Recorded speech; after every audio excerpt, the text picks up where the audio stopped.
It's a Tuesday morning in the breaker. Rochester's Classic Rock 96.5 WCMF. How's it going, buddy? Pretty good, buddy. What's going on, female buddy? Doing good, buddy. 58 degrees right now. Going to get up into the mid-70s, cloudy, but it looks like we're going to avoid any rain. It will be the warmest election day potentially on record. Ever. It's getting hot in here. Mm-hmm. Happy election day to everybody. Yeah, you too. The seeds of democracy sown by the hands of American men and women.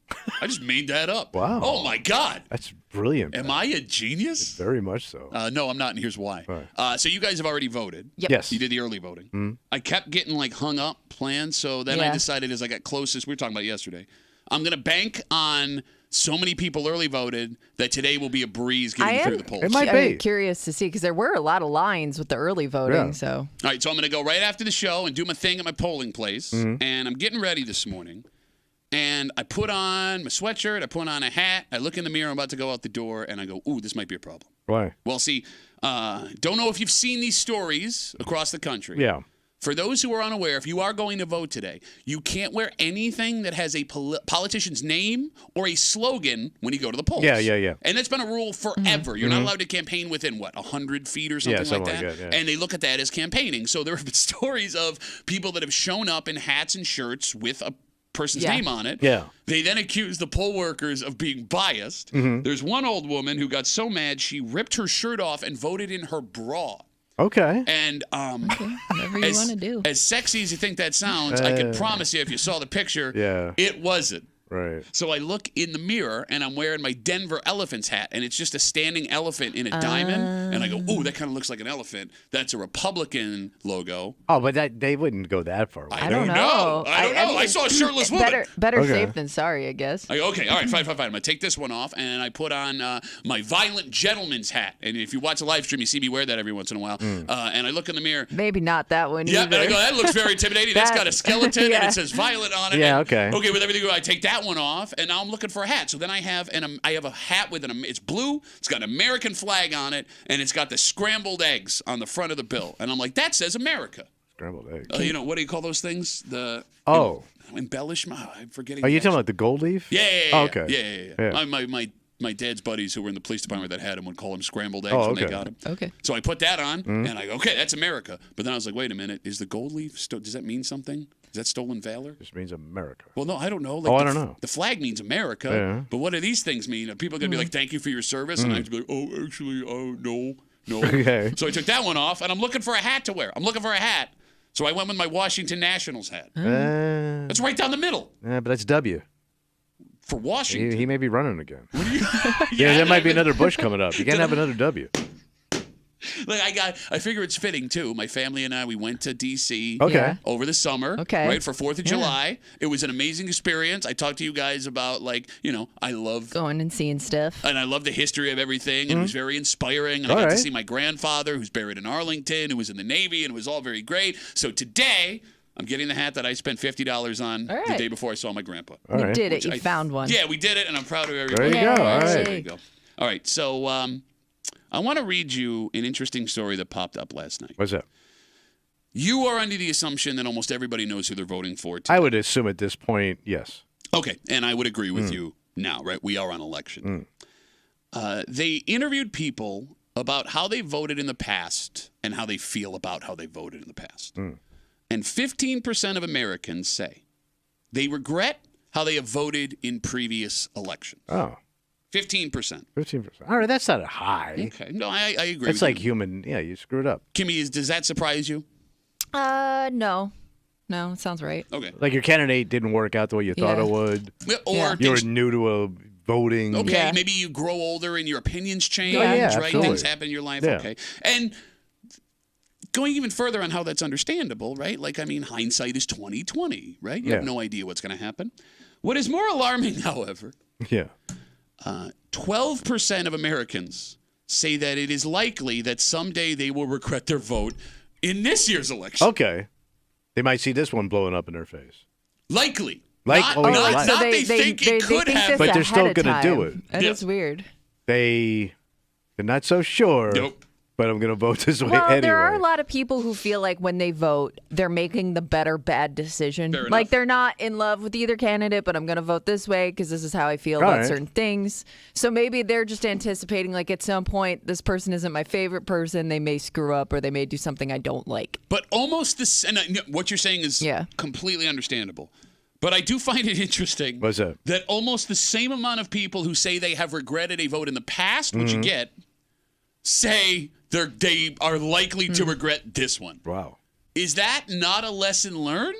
Or is that being more aware of how things can go politics-wise? But is that regretting it so much that you wish you voted for the other person? Or is that, you know what I mean? Like, Or you what wish you had level of another choice. regret is it? Ooh, Yeah. okay, that's a good question. Like you wish there was a third choice. Right. Okay, so when I hear regret, I wish I would have voted for the other person, but that's a great question. You know what I mean? Yeah. Third Like you're choice. saying Yeah. you don't like this guy, but you don't like that guy even more. You know what I mean? Like I don't really like either one, but Well, it is funny, too. That's also kind of become like the rallying cry of people that don't want to get into political arguments, which I get. You know, I'm very... Which has been since the beginning of time, though, right? Yeah, I don't like either of them. When you really do, you just don't want to... You know, I don't care either way. it's kind of like picking your favorite uncle. Oh, no, there's always a favorite uncle. Yeah, but Yeah. that guy's a piece of crap. Yeah, but there's a he's- reason why he's your favorite uncle. And like you may want to go, but the other uncle is probably the better choice. But you go with the funkle, the fun uncle. Okay. Is there a better choice uncle? Like, there's not a good uncle. There's never a good uncle. No, but so which one are you picking? That's my point. Like you don't really Okay. like. You Maybe wish it's you more- had a third uncle. I get what you're saying. No, Like a third, no. if you had a third uncle, maybe that would be a good uncle. It never works out with a third uncle. Because when I look at all my uncles, they were just all levels of crap.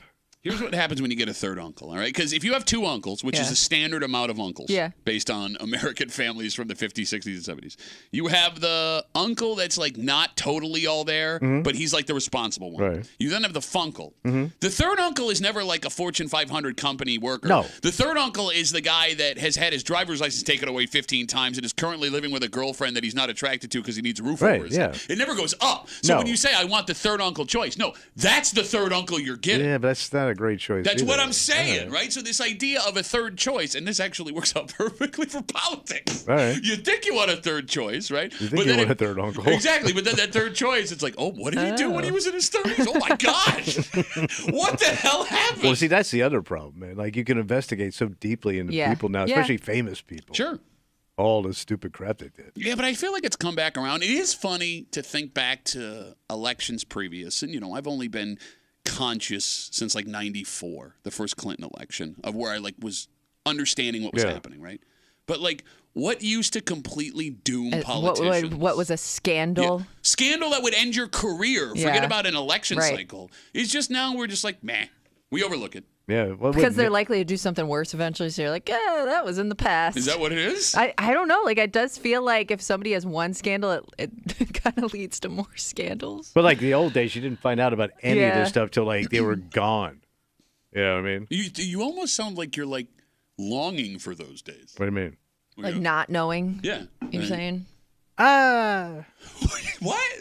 What? I mean, I do like finding out, though. No, I how mean, about you find out before we make a decision on whether or not they should be that a all leader in some worked out. capacity? It all good. Not all the We still time. got the space program. Does no, we you don't. know. Okay, we just talk about presidents. I'm talking about everything. You know. Because you're not just voting for president today. You're voting for everything. I know. I right? understand. 252 WCMF 252-9263. You know, I have all of this stuff in front of me. We told you that 15% of Americans admit they regret how they have voted in a previous election. 12% of Americans say they are likely to regret their vote they are making today at some point. And we brought up the arguing. In this same poll, 1 in 5 Americans say they've gotten in an argument over politics with a friend or family member in the past 12 months. Do you two qualify in there? Not anymore. So I not don't. this year. I don't get near it any. I always fell into it before, but with age, I don't. Like I told you, I'm not talking to either of my brothers. And I usually talk to them on Sunday, but I go radio silent. Even if they call, I don't even touch the phone. Okay. Have you gotten in a fight with a family or friend last year? I think we kind of know where everybody stands at this point. So if it gets... Because there is always somebody willing to push back on either side, right? So, like, I'll let those two go at it. Now I'm going to step away and eat my turkey. So what's more interesting 21% of 1 in 5 Americans say they've argued with a friend or a family member. I mean, those are the people closest to you, right? 1 in 10 Americans said they've had a political argument with a coworker in the last year. Wow. And I would have thought that was more likely. Probably. I mean, I've seen it. And that always gets ugly because you're stuck with each other all day. And it can just happen by accident. Yes. Right? Where you're having a discussion about something that isn't political. We hear it happen all the time on this show, right? Remember, Kimmy said we were talking about storm drains 2 weeks ago, and a guy called up and made it political. Yes. God, it's amazing. Storm drains in Washington. It's what a bunch of amazing. And that's got to happen all over, man. But that's what I'm saying. It's surprising that only 1 in 10 Americans say they've argued with a coworker about politics in the last year. Unless the job you have... How do I put this? What? You are more likely to agree with your coworkers on politics based on the job you do than you are your friends or your family. Yeah, probably. We all know that certain jobs lean certain ways politically, right? But I wouldn't have thought they lean so far that only 1 in 10 Americans are accidentally backing into a political argument. Yeah. Like on the old show, there was a lot of that. Yeah. Like constant. And they were on the same team. And they screamed at each other. That's what I never understood. Like, you're all on the same team, and you're, like, showing fangs at each other. Well, you can have differences in opinion in these same weren't party. These were, like, screaming matches. Okay. Well, yeah, but wasn't that your show? Pretty much. Good morning, baby! 4 of the shows in town were number 1. All right. So, the polls, are they open now? Do they open at 6? I thought it's 7. Okay. God, why do we always do this? I don't know. I thought they opened up at 7. Okay, baby. I don't know. 7 and 9. Can we look? Can we look, Kimmy? Kimmy's gonna look. I don't want to give out misinformation. Like we're big idiots. You're probably right, but we're big idiots, and the last thing I want to do is say something wrong on the most important day of the year. I know that busted little town was in Maine or New Hampshire already voted. Oh yeah, something Knob. No, Gobbler's Knob is where the Dixon Knob. No, are you sure you're not mixing up with the groundhog? No, there's a little town like in Maine or New Hampshire that votes at midnight. Okay. They do it every year, and there's only like 9 votes. What's a knob? Shut up. What's a knob? No, I'm saying, like, why are small towns called knobs? Well, it's when your mother was founding this country. I say to go forward and plant knobs at Gobbler's Knob. More of that. 4 more hours of that today, people. Polling sites are open from 6 to 9 today. All right, so I was pretty close. No, it's important that right now there's 45 minutes in which people could vote. So, all right, it's open. Go vote. You have until 9 o'clock tonight. And like we always say, to try and push you to the polls. Yes. Right? People died for this. People have been persecuted for this. 2 of the most famous folks fighting for this are from here. It was very inspiring to drive by the Frederick Douglass shaking Abraham Lincoln's hand statue that I drive by every day today. Where's that? It's over near the river in Cornhill. Oh. Like, I stopped for a second on the speed bump, but I looked at it, I'm like, America. Okay. But Susan B. Anthony, Frederick Douglass would want you out there. Go vote. Make your voice heard if you haven't done it. All right. We have a Dynamite USA kind of break for you this morning here on CMF. It's Tuesday. You know what that means? Oh, where are they voting in the hood? The most important contest of the day. Yes. Kimmy's got her post from the neighborhood app. She's going to read it out loud. There will be tiny little clues in there for you. We're going to listen. You have to listen. And because we know every stereotype about every town, village, neighborhood in the greater Rochester area, we're going to figure out where they whine it. We're going to do it just after 9 o'clock. Set your phone alarm or come back. Come back, set your phone alarm, or stay with us the whole time. Yeah. What are you doing, voting? Yeah. You can listen to us while you're in line. Mm-hmm. Stupid. Can you? I guess you could. Probably. We won't say anything political. It'll get you thrown out of line. How about that? Plus a whole bunch more. But first, Tommy, it is time for you to finally admit, despite all your kicking and screaming and whining, not a good idea, that this may have been the most brilliant idea Rochester has ever had. Oh. Because all they did was put a couple of shops around an ice rink, opened up a bar, and brought in some food trucks. Mm-hmm. And this is now ranked, as of right now, the top one of these in America. Wait. And we'll get into it next here in the break room on 96.5 WCMF.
It's the simplest idea people in Rochester have ever had. What's that? Right, we'll take an ice rink we already have, small ice rink. We'll put up a couple of places to sell knickknacks, bring in some food trucks, set up a bar. And this is now the number one of these in America. There's no way. No, I'm telling you. I'm looking at it right now. I'm looking at it right now. Number one in America. Because I can think of one. If I know where you're going. Think of one? Yeah. I can in think this of one. state. Yes, and it's ranked ahead of it because I've been there too. No way. You're hanging out in the break room, Rochester's Classic Rock 96.5, WCMF, just after 6:45. It is deer season. You got to watch out for them deer. Over. Because it turns out, for some reason, we in this area are way better at cracking into these things than almost anybody else in the States. Damn. And we'll get into it just after 6:45 here in the break room on CMF. Also, we got your chance at $5,000. $5,000. Easy to win. You download the free Odyssey app. Log on. Listen to WCMF for a minimum of an hour each day. That is your entry. One daily winner in this national contest will walk away with $5,000. Download the Odyssey app. Good luck from your friends here in the break room on CMF. The Rock Holiday Village is up for a very prestigious award. Damn. They are one of 20 national holiday villages to be nominated for the best in America. And right now, they are number one. Oh. That's insane. Now, it's voting based on people that have gone before, so this could change as time moves on. But as of last night, before I went to bed, I checked. We have the number one holiday village in America. Wow. And you're surprised by this. Yeah. Why? Because I could think of better places that do it that have been around. How about Rockefeller Center? So they don't Is that a with holiday the- village, though? It's got the biggest goddamn tree on the planet, and you skate around it, and it's got restaurants. So they don't count that as a holiday village. The one in New York City they're counting as a holiday village is Bryant Park, which I know you're also familiar with. Yeah, a little bit. Okay. So I went there a couple winters ago. It's something more that they just set up temporarily and take. Is Well, that that's what like this is. Exactly. Yeah. No, that's Well- what she's saying. Oh. Yeah, but the You idiot. yeah, What about Lake Placid? I They don't gotta know do if, stuff. I don't know if they have a holiday village. you're just naming towns, Seriously. though. I mean, Like because skating you're town. right. Because you're right. There are Skating there are towns. places and villages and towns that are like just known for the holidays in general Like because the Skaneateles. whole town goes all out. But Exactly. But this is more just like a small area that's set up. That's number for one. The holidays. We are right now number one. Here, I'm going to check the leaderboard because I haven't checked since last night. Can you finally admit, as I'm waiting for the leaderboard to show up, that Rock Holiday Village is the best idea this city has ever had? I don't think it's the best idea ever. Look, there's literally no negative to it. What is the negative?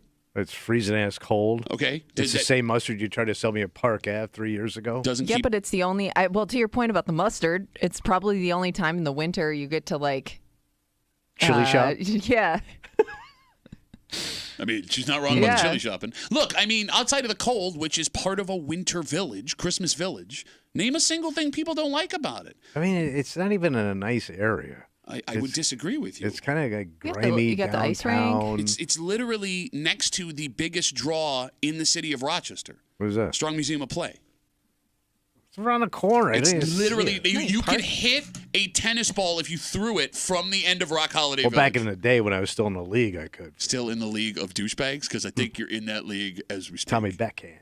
Look, the only stressful part about going to the Rock Holiday It's Village freaking cold. is how crowded it can be. Yes, it was very crowded. But the opposite of that would mean a bigger problem. All right, look. The phone number is 252-WCMF, 252-9263. Kimmy and I are lifelong Rochester residents. Tommy, you're essentially a lifelong Rochester resident. It is amazing how they finally figured out what makes people around here excited to go downtown. You ready? All right. Keep it simple. All right.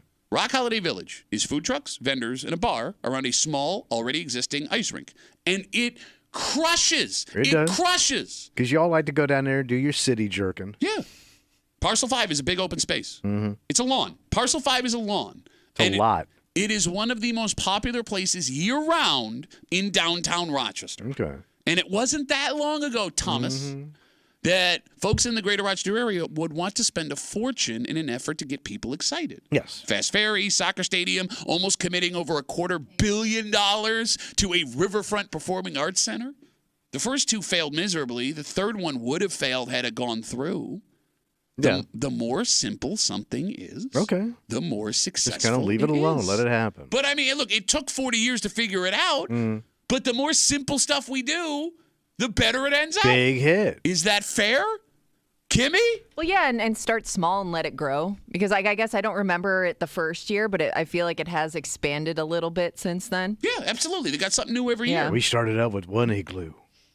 Yeah. No, I think they may have. Yeah, I don't know. That's actually a thing I think that happened. I don't know how many igloos they bought along the way. And like, what's great about starting small, to your point, Kimmy, if it's a failure, you're not losing anything. Yeah. Just don't do it again. Right? You buy a big boat to send to Toronto back and forth, and it gets repoed, and it's that boat Australia. was pretty goddamn cool. Yeah, really cool. You only went for free. Yeah, but it was a fun free ride. You went multiple times, and you never spent a dime. I spent some money. I bought drinks. The show you were on was paid to go on the boat, so Yes, you're we were. a net loss. We went on it once. We were the only people on it. I'm not kidding you, man. I never got to go on it. But it's because people found out you were going to be on it. That's why. I think this really started because of the success of that little ice rink, right? And then they kind of like built it up from there because maybe they saw how many people were coming downtown just for that. But what's funny about the rink is, Kimmy, that rink has been there for like 30 years. Yeah, but I do feel like that grew over time, right? The popularity of it. I mean, I would always take the kids there when they were little before just because it was like a unique spot to be, but it was never like packed with people until they brought out the Rock Holiday Village. Well, I think, too, when they started doing concerts down there. Yeah. They started doing those free concerts You in the think so? summertime. Because those concerts have been around for 40 years. Well, No, not in that area, though. Weren't they in a different spot before? Yeah, so like when I first came here, you had the Melody tent and some other areas, and they started moving those free concerts there at the city parties in the park. Yeah. And that, in the beginning, it was just a free concert. And they brought in some pretty decent talent. I think that kind of put it back on the map. So a simple idea is what you're saying. Yeah, oh yeah, absolutely. I mean, it took Jethro Tull, but yeah. Oh, yeah, you bring in a flautist. Oh, yeah. 252-WCMF, 252-9263. Right now, the Rock Holiday Village is the #1 holiday village in America, according to a poll being done by USA Today. It's the #1 in New York State. It's #1 nationally. They're outpacing some of the most famous holiday villages in the country, places like Bryant Park down in New York City, which is a very impressive holiday village. But it was a simple idea that had very little risk, and it's exploded. Look at that. Let's talk to Victor. Hey, Victor, how are you, buddy? Good morning, guys. So maybe I missed the part. How long has this been going on, the whole Holiday Village thing? Like 5 years now? I think it started did it start during COVID? I thought the year before, maybe. Okay. I went last year for the first time for a work holiday party. I'll tell you what, it was amazing. I didn't even expect it. I thought it was going to they could have actually charged admission. I would have still gone, to be honest with you. There you go. And this is Victor. He's a miserable prick every time he calls the show. So you are 100% right. But you know what? Tommy is right. It is freezing. I ended up spending $35 on an alpaca hat. So he lost some money and he looks like a douchebag. So are you going down this year?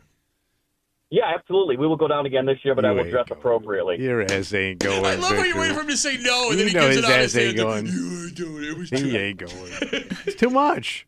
Victor, thanks for the call, buddy. Have a good rest of the day. Unless he's at a mustard. Thanks, Victor. He's at a mustard and high-end pretzels. I love how you run through your mouth like this. You're going to be back there this year. I like Dundee mustard. Shut up. Shut up. I wonder, like in comparison to the other places on this list, like I wonder if it also helps that we're in like a colder climate, so occasionally you get that little snowfall too, which adds to the whole ambiance of the thing. It is romantic when the snow starts falling and you're walking around and you're in an igloo because you're better than the people that don't have an igloo. But like going through this idea of like, the simpler the better. Yeah. They're using the same idea for the next stuff they're trying. Like we already have a river. Let's make it a little easier to navigate the river, put some open spaces where people can hang, and boom. And now they're going to undertake a bigger project. Ooh, boy, what are they going to do? Well, redoing that bridge and the aqueduct and where the subway was, right? But you're going to make it look trendy, and it'll be functional at the same time. Oh, here come all the hipsters. But like when it comes to even the project they're planning with, Broad Street over there, you don't need bells and whistles. You don't need lights and flash. It feels like Rochester is most successful when we just have a place to hang out with our friends. Clean it up a little bit. Well, I mean, is that the way? Well, that's kind of what you're doing around the river. Yeah. You're more cleaning it up. Well, you're rocking it is what you're doing. Yes, you're because rocking. it looked raggedy. You're rocking the river away, which, by the way, you said was a stupid idea. It's a lot of money, though. They sunk a lot of money into that river, bro. Yeah. So we'll see. Okay. Well, they haven't really done it yet. How many times do you have to be wrong about stuff like this before I'll let you know. Okay. 252-WCMF, the Rock Holiday Village, as we stand, the #1 holiday village in America in a USA Today national poll. Dan is on CMF. Hey, Danny boy, how are you? Hey, I got a quick question. I haven't been there yet, but how is the parking? So there's it's awesome. No, it's actually a pretty good scene. It's actually not bad. Because they have a parking garage right across the street, Dan. Right. All right, so you said they got a lot of vendors? Yes, they do. Now, is Pat's mom's taco stand going to return? Oh. Is this the ghost of my mom jokes? Is that what just happened? Love you guys. Bye, Dan. Can we get Dan a writer? I know. I was gonna say I thought he was gonna go with like a Christmas theme stand, but tacos in the winter that just doesn't make sense. Well, I mean, in Dan's Taco defense, there are taco trucks, just not involving my mom. Right. Yeah. And you can eat tacos in the wintertime for sure. No, I was serious. Okay, yeah, I agree with you. They're Good. delicious. We're all in Even agreement. fishy tacos. The The fish taco. The only thing that sucks about the Rock Holiday Village, What's that? it is very Rochester. You're not bringing people in from Buffalo, Syracuse, and Toronto. No, it's purely for people who live here. Like Bryant Park in New York City, that attracts people from Well, because all over. but it's also a tourist You see it town. in Exactly. movies. Yes. Yeah. But I mean, I don't think there's anything you could build in Rochester for the holiday that would bring people in from out of town, right? Like, short of a major league sports team, a big-time college sports program, or a really unique museum. I mean, Strong has that draw because they're unique. You're bringing in people from regionally. Mm-hmm. But I think what we're learning here with Parcel 5 and with the Rock Holiday Village and with the Rock the Riverway Project and other things that have been and hopefully will be successful, accept the fact that we do things for us to bring people from the suburbs into the city and ignore this idea that we need to draw from Syracuse, Buffalo, Toronto, and Cleveland. Yeah, know when you've peaked.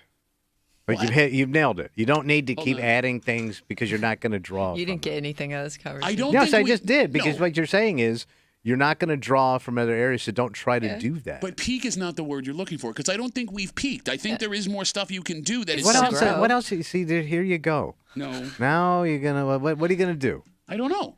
Look, I'm not a city planner. I'm not sure. If Tommy was a city planner, nah, too big. Let's not even try. All right, so what would be the Put next a manhole draw? over there. Shut up. The next thing would be a big time act to bring in there that would draw more people, like Okay, a music act. But that only works for one night, right? Like, Well, I mean, that would draw, but that would put it on the map. I You get understand. more people to come in and check it out. No, but see, this is what gets us in trouble is that idea. That's not what I mean. Because if you, let's say you get, I don't know, the best Phil Collins tribute band in the world. I don't know. Give me you know what I'm saying. Let's say we get a major act and they play the Christmas Village, right? Maybe you get people from Toronto, Buffalo, and Syracuse coming from that one show. I don't know what they would see in the Village that would make them want to come back to the Village. Well, that's the only way you're going to grow it. What I mean is, I don't think we've peaked. I'm saying that every project from this point on, don't think about Toronto, Buffalo, Cleveland, Syracuse. Think about Pittsford, Penfield, Nunday, Right. Henrietta. But some of these towns have their own thing too. Okay. Like Pittsburgh's already got all their Christmas. Yeah, crap. no, you guys nail it. I love walking around with a candle. Yeah, but I wonder, like, Don't do that to you. You're going to burn your hands. if you don't live in Pittsford, how many people are going to Pittsford for that? And you But I don't don't want think people Pittsburgh- from outside of Pittsburgh to go to those things. But I don't think Pittsburgh's coming downtown. That's my point. Like, Where do you live? I live in Pittsburgh How many times have you been to the Rock Holiday Village? once. Okay. And you're going to go again this year? I hope not. Yeah, you probably are. So you've been, though. You're from I got Pittsburgh. my own village You've been- to support. You support I have my local. own candles to light. Let's take a break. This isn't good. It's also not surprising. I mean, if you live in Monroe County, you know that these things are everywhere. What we need to figure out, however, is why we are so susceptible to this. Oh. Because, I mean, Rochester is not that much different than most cities in New York State. Yeah. But for some reason, our bumpers and headlights find these things more than other places. And we'll get into it next here in the break room on 96.5 WCMF.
Some people believe the worst part of driving after September in Rochester can be the snow. Mm-hmm. But the last few years, that has not been the biggest issue. What is it? Instead, it's these stupid animals. Because for some reason that we need to figure out here, you have one of the highest chances in Monroe County than anywhere else in New York State to destroy your car or even worse. So is it where we live? Yeah. Or is it how we be? Well, I mean, the whole state's got the same problem.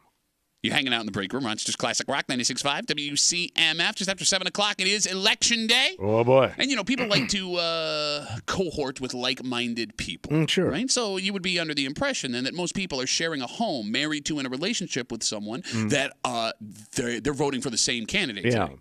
But based on something that happened over the weekend, you might be wrong. Really? And if you were to find out your spouse was not voting the way you thought they were, Oh, they kept it a secret? well, or they out and out told you, Oh, okay. would that be a problem? We'll get to it just after 7 o'clock here in the break room on CMF. Also, we want to give you something. What are we going to get? Go to WCMF.com, enter for your chance to win a pair of tickets to see comedian Sebastian Maniscalco. You keep looking at me. I'm not looking for anything from you. What do you want me to do? You usually be like, very funny, very funny. Oh, then great insert there. He's coming to the Blue Cross Arena He's a November good guy, though. He's very funny. 15th. Very popular. Courtesy of Live Nation. Oh, wait, is that what you had to say? Way to sell a show. He's very popular. Tickets are on sale right now at livenation.com. Good actor, too. I should have been 3 things now. Very good. Say it. You want me to did shout? 2 fingers again. Can you, one time in your life, say the number that you match with your fingers? One time. All right. Monroe County ranks second in the state of New York for animal-related crashes. Hitting a deer.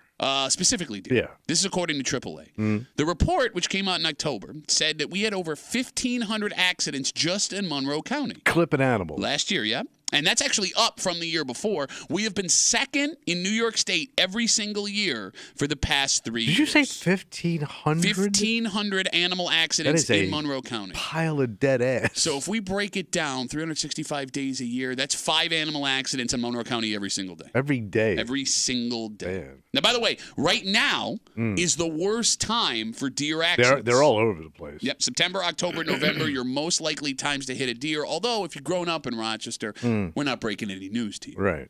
And this week specifically is even more dangerous. Was it the big one? Well, we set the clocks back over the weekend. Yeah. So we're now driving home in the dark for the first time in a long time. Oh, yeah. And that also increases your chances of blasting a deer. 252-WCMF, 252-9263 if you'd like to join us. What about Monroe County is causing these high animal accident numbers? Maybe we drive too fast. We're too aggressive. Yeah, because I know I work with a guy who just got 2 speeding tickets. I know. Yeah. Maybe it's jet acid. So I don't know. You can make an argument for where we are, Yeah. and you can make an argument for who we are. Because if you make an argument for where we are, the greater Rochester area, even for New York, is pretty unique. You can go from downtown Rochester to the middle of nowhere in a matter of 15 minutes. Yeah. And there are plenty of people who live out near those middle of nowhere that take those routes on a regular basis. Yeah, but can't you say that for Buffalo, Syracuse, be- Albany? It takes a little bit longer. Not that much. Yeah. I mean, they're not big areas. Could it also be maybe some of our busier roads are through, heavily wooded places where you'd run into this problem? But are other cities in the greater Rochester area or in New York not? Like, I mean, when I drive through... No, I mean, to your point, outside of the 90...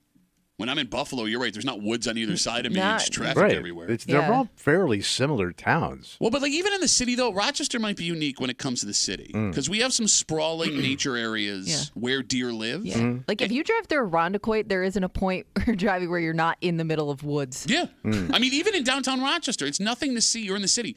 Winton neighborhood, Kimmy, over where you live. Yeah. There's parks over there. There's deer that walk Yeah. around. Okay. 19th Ward, the deer come over from But why are Genesee they more Valley Park. comfortable here? I don't know. I mean, bro, we get deer in our neighborhood coming from High Falls right behind us. City deer. Got to watch out for them. Yeah. And outside of like a few insulated neighborhoods, there isn't really a spot in the city you can guarantee there won't be a deer running around. But you're saying that's not it. You're saying it's Rochester drivers. It would almost have to be. You can't blame the goddamn deer. I don't know. They're just a stupid animal. Like, are we not well trained. Well, maybe, but I think aren't you supposed to like go through the deer like instead of trying Drive to through avoid the deer? Well, I mean, that's so what maybe, they say. So would that make Rochester better drivers then because they're doing the right thing? take you out. Technically? But I'm assuming that if we've been taught to drive through the deer to not cause a chain reaction accident, everyone else has been taught the same thing, right?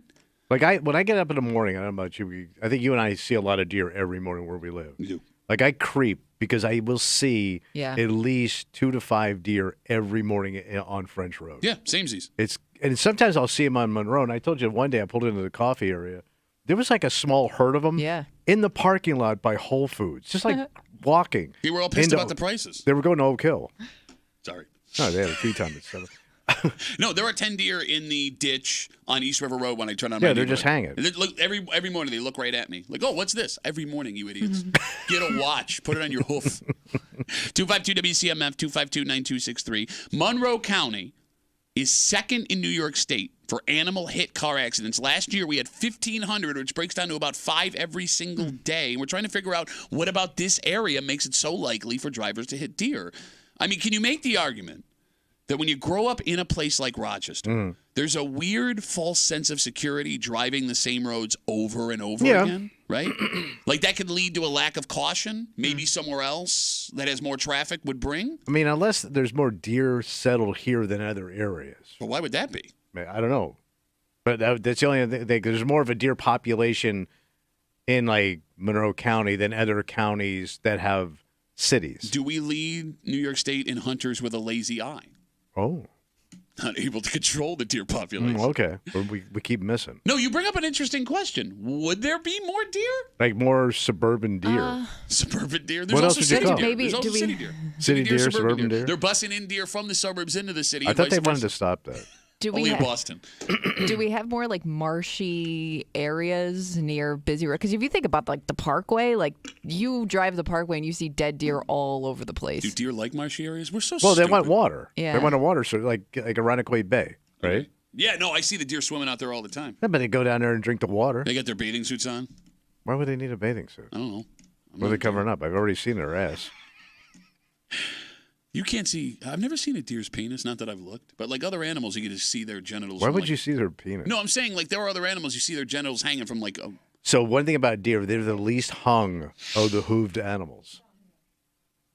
No kidding. Well, horse is number one. Yeah, that's what I mean. You can see. And a it goes, horse's yeah, penis. it goes way down. Yeah, to your point, you never see it. You never see deer balls, right? No, I've never seen a pair. Even of deer Rudolph, you didn't see his balls. balls. Okay. 252 WCMF. nose. Well, yeah, that was the only thing tonight about him. 252 WCMF, 252-9263. Monroe County.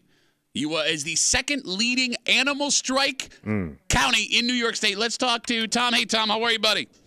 What's up, buddy? Yeah, what do you got? All right, I blame it all on liberals. Now, hear me out, okay? Oh, hold on. Let's buckle up, everybody. I can't wait for this. Here we go. Liberals raise little tulips and pansies for boys. They don't grow up to be men that like to shoot guns, to be deer hunters to thin the herd. Mm-hmm. It's all on liberalism.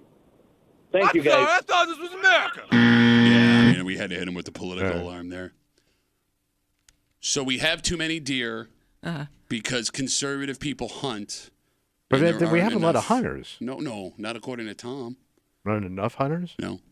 It's a weird argument. It bent over backwards for that one. Okay, well, no. All right. Hey, I'm not going to All tell right. someone they're wrong. Okay. Even though it's a pretty stupid argument.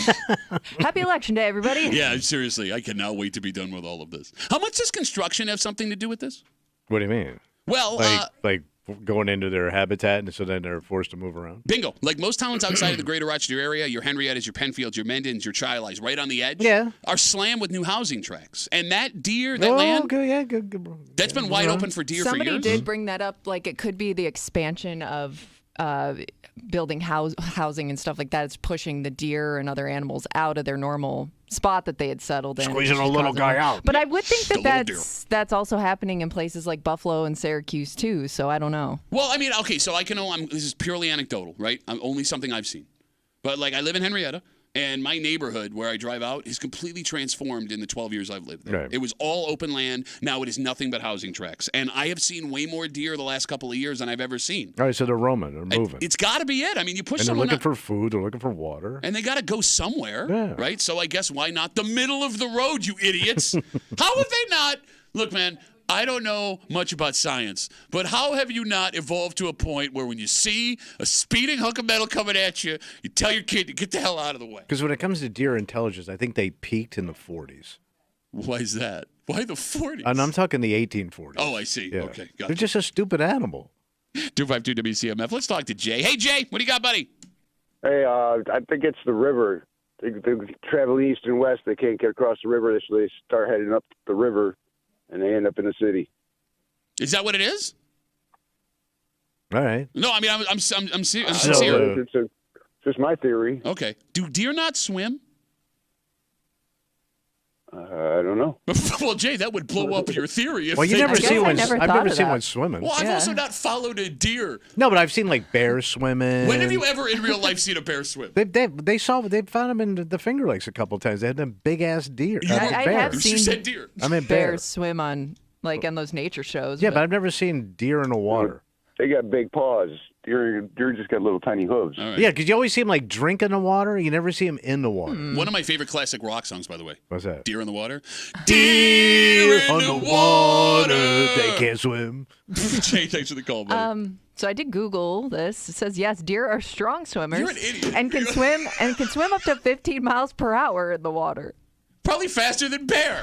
Well, that's why you can't see them. They're so fast. Poor Jay, because I like this theory. It was a fun, well thought out theory. Yeah. If he simply would have Googled, do deer swim? Maybe it's hard for him to fight the current because they got the pointies, not the pawsies.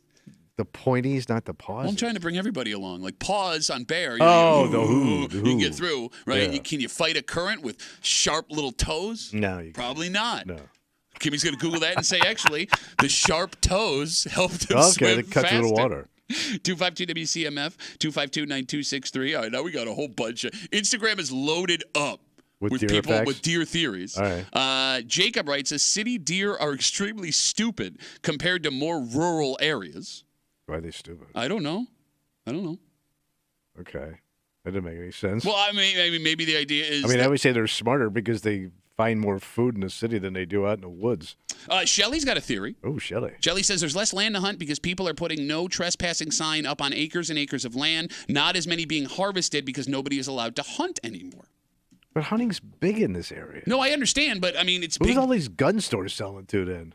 I don't know what. Well, I will say, like, a lot of people I know that are Is big that a serious hunters. question? I'm sorry. Is that a serious question right now? Yes. I feel like a lot of people I know that are big hunters, like, they do go far away. Like, they'll go, like, for the weekend somewhere, like, in the southern tier to hunt. I don't know how often they are hunting, like, up this way. I'm not sure. But you can't hunt too close to this area because it's Yeah. full of people. You'd have to go out where it's kind of sparse. But maybe that's, I mean, to Shelley's point, if we're expanding out further, that's less place Okay, you you're can go pushing to them out. hunt All right, okay. because there's people around. All right, so right? we're getting more deer just hanging now. All right, look, the bottom line And is they know this. they're safe. Word got out. Yeah. Until Until the that. car hits them. Yeah. Look, bottom line is this. For whatever reason the deer are getting hit, just watch out because they are everywhere right careful. now. Be careful this morning. We're looking out for It's expensive. that, too. It is. It totaled your That's why I car. said I agree with you. Dynamite drop in, Tommy. That Sebastian guy. He's fun. I can see that show. It is election day today. Mm-hmm. Happy Democracy Day. And folks, we enjoy hanging out around like-minded people, right? No, the less pushback against our ideas, Mm-hmm. Yeah. right? The easier it is for all of us. So you would think that someone you're in a relationship with, married to, living with, Mm-hmm. you guys are going to vote similar. Okay. But something that showed up over the weekend suggests maybe that's different this year. Oh. And I say this year, not knowing really how 30, 40, 50 years ago this would work inside a household. Because if you found out that your partner, your spouse, or whomever was not voting the way you were, would that be a problem? Oh. We'll get into it next here in the break room on 96.5 WCMF.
For better, for worse. Yeah. In sickness and in health, as long as we both shall live. Yeah. Who knew that didn't apply to elections? Yeah. Because you may think you know who your spouse is voting for today or has voted for the last couple of days. And if you're in agreement, it's no problem. Yeah. But if not, well, it all now depends on the type of people you and your partner are. Because it turns out when it comes to politics, we are not great at separating our love lives from the people that we're voting for. Okay. You're hanging out in the break room, Rochester's Classic Rock 96.5, WCMF. You can head to the contest page right now at WCMF.com. Yeah, what am I going to get? Well, we have your chance to win tickets to see Theory of a Dead Man Unplugged with Corey Marks at Del Lago Resort and Casino at the Vine Showroom on November 8th. Tickets are on sale right now at DelLagoResort.com. You must be at least 21 years of age to attend a show at the Vine. Head on over to WCMF.com. Good luck from your friends here in the break room. Just after 7:25, 7:30? Yeah. Was this person doing something illegal? Oh. Or were they super embarrassed? We'll get to it just after 7:30 here in the break room on CMF. Today, we add another chapter in this great experiment we call the American democracy. Okay. It's Election Day. Yeah, sure.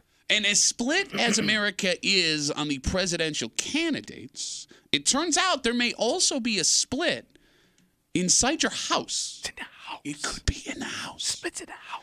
Over the weekend, one of the top searches nationally on Google was, can my husband find out who I voted for? A house divided. You got it. And not too far down from that was, can my spouse find out who I voted for? So it may not just be a female thing. So you're keeping it quiet. I mean, these are the two of the top searches over the weekend on Google. Folks who seem they don't want their spouse to know they may be voting a different way than they expected. Now, by the way, your vote is always secret. We did some information. Short answer is no. A lot of hoops would have to be jumped through to figure out. I was trying to think of how they would even go about doing that. There's pretty much no way. So the answer is no. Your spouse cannot find out who you voted for.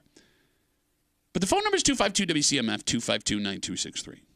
Do you know who your spouse has or will be voting for today? Yeah. You're sure? 100%? Yeah. She would never lie to you. I don't think so. Kimmy? I mean, I think so, but to your point, I mean, they could go in there and check a completely different box. I don't know. I'm going to start with Kimmy here. If you found out your husband did not vote for who he said he was going to vote for, would that be a problem for you? Well, I think it would be. I'd be confused because I would wonder, like, why you've been like that you played the long game there if that's the case, right? Like you lied about stuff for a long time to get to that point. So I think that would. I mean, husbands lie about a lot of things for a long time just to keep the peace. No, I understand. I think it would bother me though because you could think somebody's a completely different person based on how they think and feel about that kind of stuff. So in your mind, your husband walking into that booth and checking a box that you did not think he was going to check would be a relationship throw me off, issue. For sure. I would question some things. Tommy? Yeah. If you found out your wife was voting in the way she did not say she was, would that be a problem for you? I don't think so. No. I mean, like she kept it from me though? Yeah. Well, I mean, I'm like doing that's the thing. Like you would have no idea. idea. Like you'd be shocked that she voted for that would be weird. Like you kept it from me. Yeah. Okay, why? Because it wouldn't be a game changer to me unless you became some like extremist on either side of the party. You know what I mean? Okay. It wouldn't be as much of who they decided to vote for, but more of like, again, like the long lie that's been told. Yeah, why'd you spend so much energy on that? But see, I find that take interesting because we talk on the show all the time about how the three of us avoid any political candidate discussions. Avoiding even in it is public. one thing, but to go out of your way to say you think and feel a certain way, I understand and what then you're doing saying. the opposites. But if you were going to lie to somebody in that way, it would be to the person in your house that could cause the most issue. Like you could, I guess what I'm saying is, as a man who has admitted as a coward, you just say whatever you think you have to say to get out of a situation. Yeah. Right? That you would be bothered by your wife doing the opposite. Yeah, because I wouldn't make an issue out of it. So why did you still hide it from me? Like, what does that say about me? Man. How you think I would react to it? Man. Since I'm I don't even talk politics in the house. Okay. All right. Yeah. So both of you, it would be an issue. I think so. So here's the thing. it may be more likely this year than in other elections that we've had, because you have cultural events that have pulled people in different political directions, right? From maybe ones that they've been on before. You have folks that are more politically independent-minded that have decided one or two issues is what they will vote on, and that could pull them in different directions than the past. So for the first time in your relationship, you could be favoring different candidates. Yeah, you could. If it's out in the open. Can romance survive that? I think so. Really? Yeah. Based on what? So my brother, one of my brothers and his wife are on completely opposite sides of the political coin. Okay. Right? And they've always known that, though? They've been together since they were 14. They're now in their 70s. Wow. So, and she's always been over here, and he's always been over there for the most part of their life. Okay. And she'll needle him, Sure. and he knows his place. Just be But see, quiet. that's just it. He shuts his mouth. But he is on the other side. But he keeps his mouth shut. Yeah. He's not going to engage in a He's learned his political lesson. discussion. Okay, but that's what Because he's gotten burned a couple times. So it would take a man not arguing his point. Right, but being open to where he stands. Or a woman to not. Yeah, being open where he stands, but to shut the F up. But that's like a long time learning that how to navigate that. I mean, because like you said, they've been on those sides from the start. Oh yeah. So that's all that's just been a part of their relationship. Whereas I would think, especially in like the last 10 years, like people have flipped sides. Yeah. You know what I mean? Like I think maybe it's a little bit harder if you don't know which way that person's going to vote until the day of. 252 WCMF 252-9263. We're talking your spouse, your partner, your husband, your wife voting in a way they told you the opposite, right? It's flipping their vote when they are behind closed doors because they want to avoid an argument, right? They want you to believe they want you to believe that they believe the thing that you believe to keep the peace in the house, whatever. It's a scam. 2 of the top searches on Google over the weekend. Did you call it a scam? Well, you're kind of scamming your partner. Is it a scam? Sure Is it keeping is. the peace a scam? Yeah. I mean, it worked. I'm not saying scamming that it's a bad thing. Okay, scam is always bad. There's never a good scam. If it keeps the peace. Scam in a good way. No, but if a scam keeps the peace, that's a good scam. Name a good scam that's ever happened in the history of scams. I got to think about it. The scam of 1972 was a good scam. Shut up.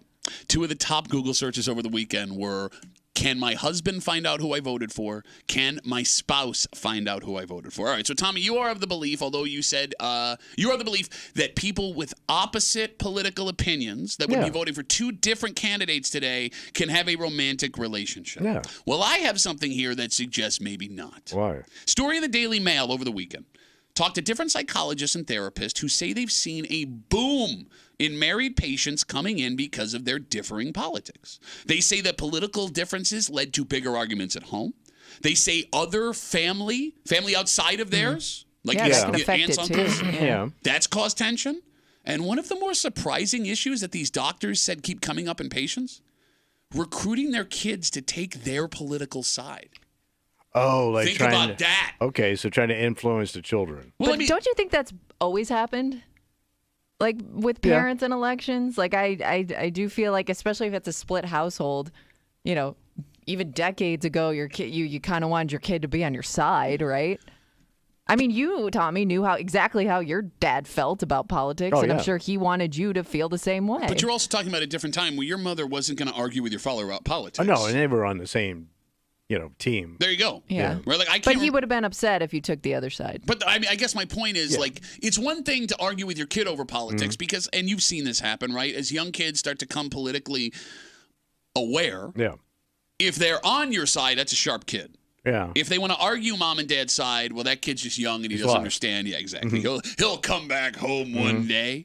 But to have an adult actively campaigning, to have that kid think the opposite of you. Yeah, I think you would have to be really politically active inside your house to drive that much of a wedge in your relationship. Okay, but you know what I mean? Just think about what television and social media does. It's hard to ignore it, True. to your point. Like, it's you open your phone, you're going to see something. You watch TV, you're going to see something that could spark a conversation. I mean, it is weird to think, right? Like, based on what these doctors are saying, even you saying, Tommy, you would be bothered if you found out your wife voted in a way that she didn't say she was voting at home. It kind of feels like hiding your vote from your spouse if they're going the opposite way is the way to do it. But it also feels weird that you would have to completely lie about what you Yes. think and feel to this person you care about the most. But the other hand of it is constant tension. By being but maybe honest. all this passion is good for American politics. Like maybe it shows we're way more evolved than maybe we were 30 years ago. People challenge each other, Okay. and maybe that's a good thing. Maybe it looks a little ugly to the outside, but maybe that's what it takes. But I guess if you're able to navigate that, you find out. Yeah. Do you You want never it- know till you jump in. But right? do you want it in your house? Yeah. Right? I mean, no, listen, you're not wrong. Like, political discussion is never a bad thing, right? Like, getting someone Stand else. up for yourself. No, that's not what I mean. No, but chances are you could be having those conversations throughout the day. Is it something you also want to come home to, too? I mean, even if you're not having those discussions, look, okay, let's go back a second. All right. I agree with you that hearing someone else's point of view, even if it's not yours, Right, and even it's- if it doesn't change you, is a good idea. Right. Like, you need perspective as to why people think the way they do, even if you don't agree with what they think. It's very important, right?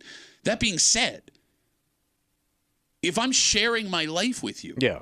and we're going to have these constant disagreements, even if they don't turn into arguments, marriage is hard enough without that. Yeah. You're just adding one more layer of the work that is a relationship. But it kind of makes sense because, like, my wife and I don't agree on everything. No kidding. It has. So, I mean, it makes sense. Like, you're going to have these arguments and these issues. But You got to learn how to deal with it. Like, hiding is not the way to do it. Oh my And I'm God. a known hider. Did you really just say hiding's not the way to do it? It's not. How many times do you just tell your wife whatever she wants to hear All about the time. everything? All Okay. the time. Like, let's look at it, not even just you. Let's look at it on a grand scale for both men and women. Right. How great are men at pretending we want to do stuff that we despise so we don't get yelled at? Right. Ladies, how great are you at making your man think he is sexually adequate or big and tough?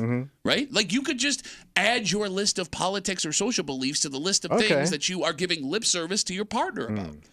But then again, those social beliefs are also kind of who you are. Yeah. No, I know. I think that's a bigger thing It would be like than going to the farm on a Saturday. I don't know. Those farms suck. That's because you're soft. Nobody hunts anymore. So we got a goddamn deer in my yard. All right. So are we at a point in history You're right.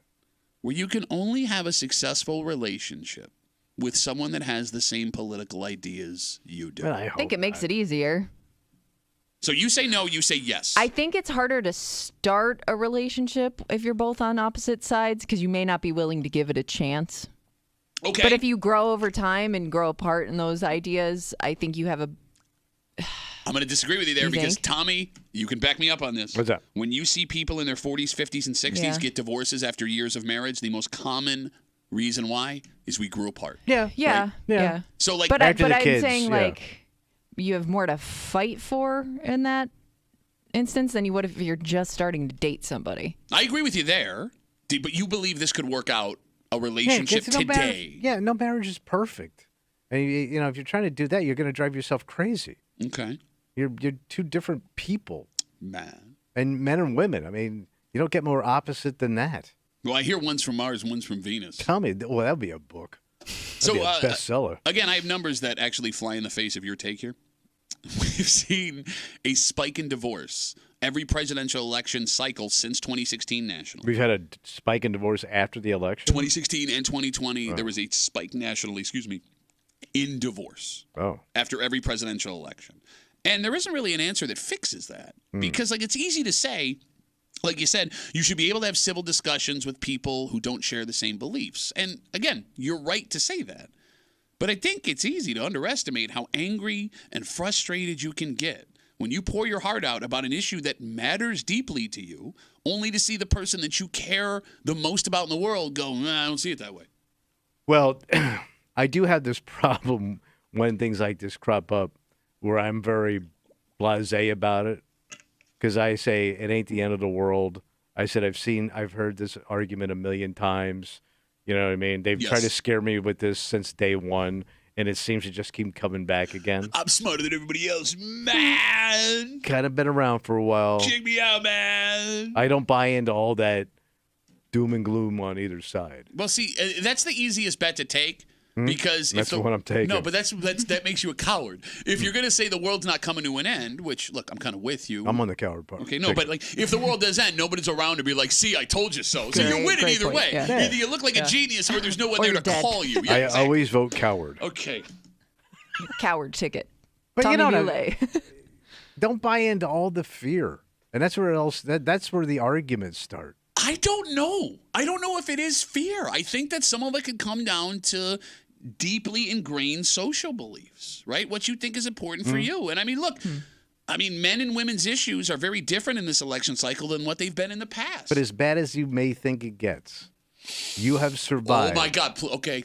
No. You have survived 100% Don't do this. of your worst days. Don't do this. Think about it. Think of your worst day. How'd it work out for you? You're here now. Okay, but you're fine. You're right. You got through it. Look, it's a very inspirational You thing get to say. through these things. You're absolutely right. You know the people that haven't survived 100% of their worst days? Yeah. They died on their worst day. I never talked to them. No, that's what I mean. Like, it's such a... I can appreciate the inspiration. You get through it. I can... Look, I get it. I get it. But it's such a stupid argument because everyone that died on their worst day isn't here to be like, hey, jackass, remember that worst day? I'm not here anymore. Yeah, so don't worry about There's that. There's a cemetery full of people who that line did not work for. I know, You but feel like they're gone. everything is temporary. Yes. That's kind of what you're saying. Yes. Unless it's not. There's nothing stays the same way forever. It's impossible. Man, really? This world is a movable feast, Patrick. They call it a movable feast. It's a journey. Enjoy the ride. While Tommy hides under the table. Yes. We got Facebook messages coming in. You can always get us at WCMF or the Break Room Facebook page. This comes in from Alan. Alan says, my wife and I are different politically, and we get by fine, but she does make me lie about how I feel when we're around her friends to keep from having to argue with people. I just keep my mouth shut and nod. Yeah. That is my concession for life with my wife. Yeah.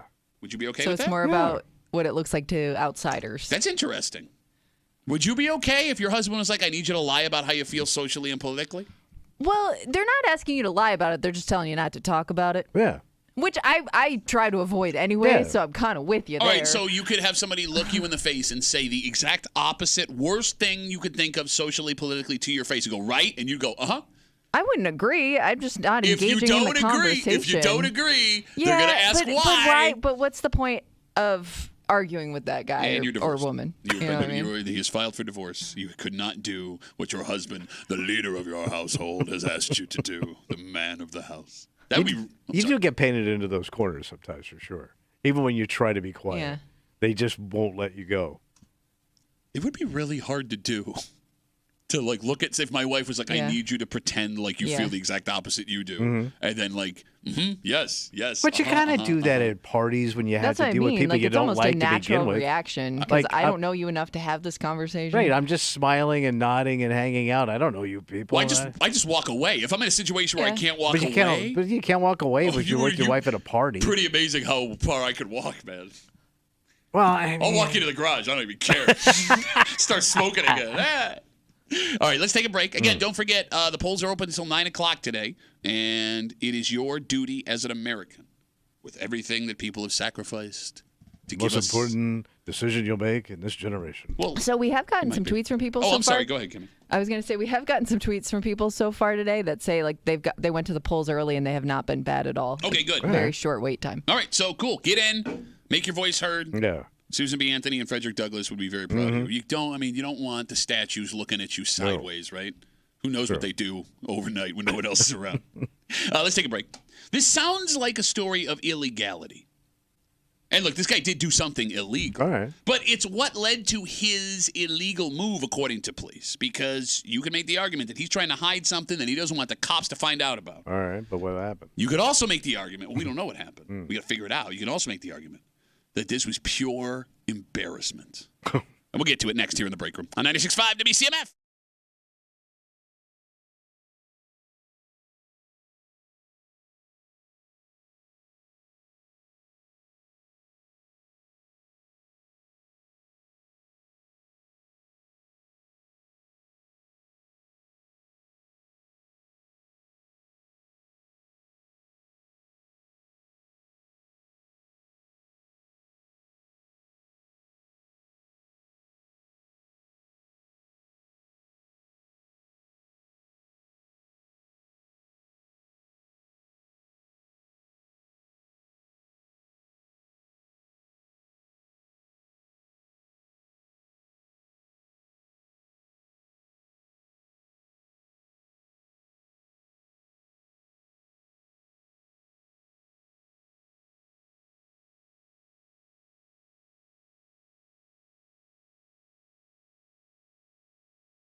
The details in this story have all the marks of someone doing something illegal. Oh. And if we eventually get the full story, maybe we'll find out that's the case. But sometimes this simple human emotion can also make us do really stupid things.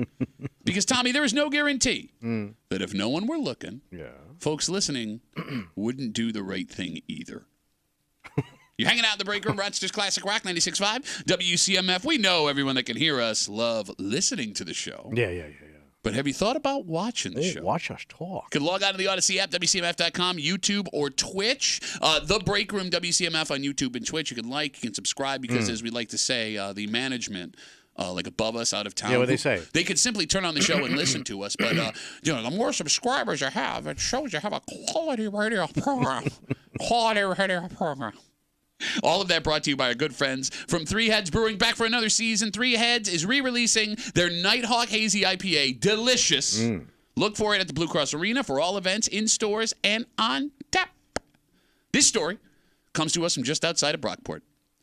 After 2 p.m. on Monday, a car crashed into a mailbox on 4th Section Road. All right. It's a big deal. Well, here's where it gets weird. The driver who hit the mailbox then got out of the car, and despite the fact that they appeared to be injured according to witnesses, took off running. Oh, like limping? No, I guess. Maybe dragging a foot behind. Right. The Monroe County Sheriff's Department used dogs and drones to try to locate the suspect, but they have yet to find them. Wait.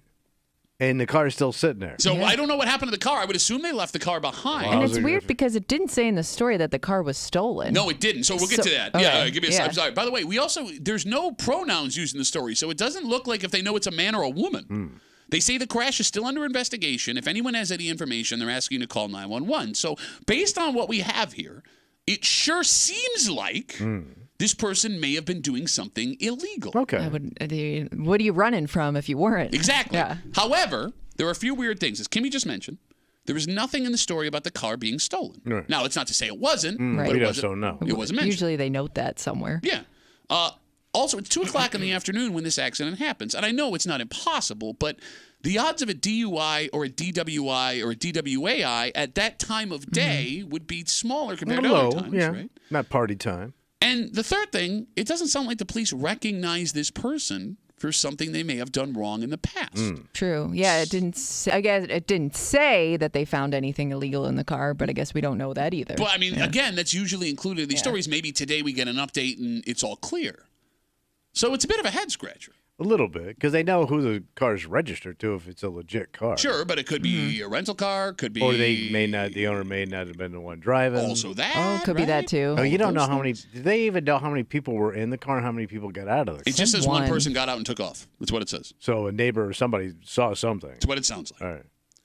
So it's possible... And they're injured, you said. They said they appeared to be injured was the story. So it's possible this person is running from something other than this accident. But... It's also not out of the question that this person overreacted from embarrassment. That you ran? Well, look, you smashed a mailbox in the middle of the day, not paying attention. All right. You were looking at your phone. You were swerving to avoid something. Maybe. Now you're sitting there with a choice. You can get out of the car and deal with all the headache coming your way, or you could just take off and not deal with it. Okay, for the moment. Yeah. And what was your plan? Look, I know this sounds nuts, and the phone number is 252-WCMF, 252-9263, and maybe that theory is totally wrong.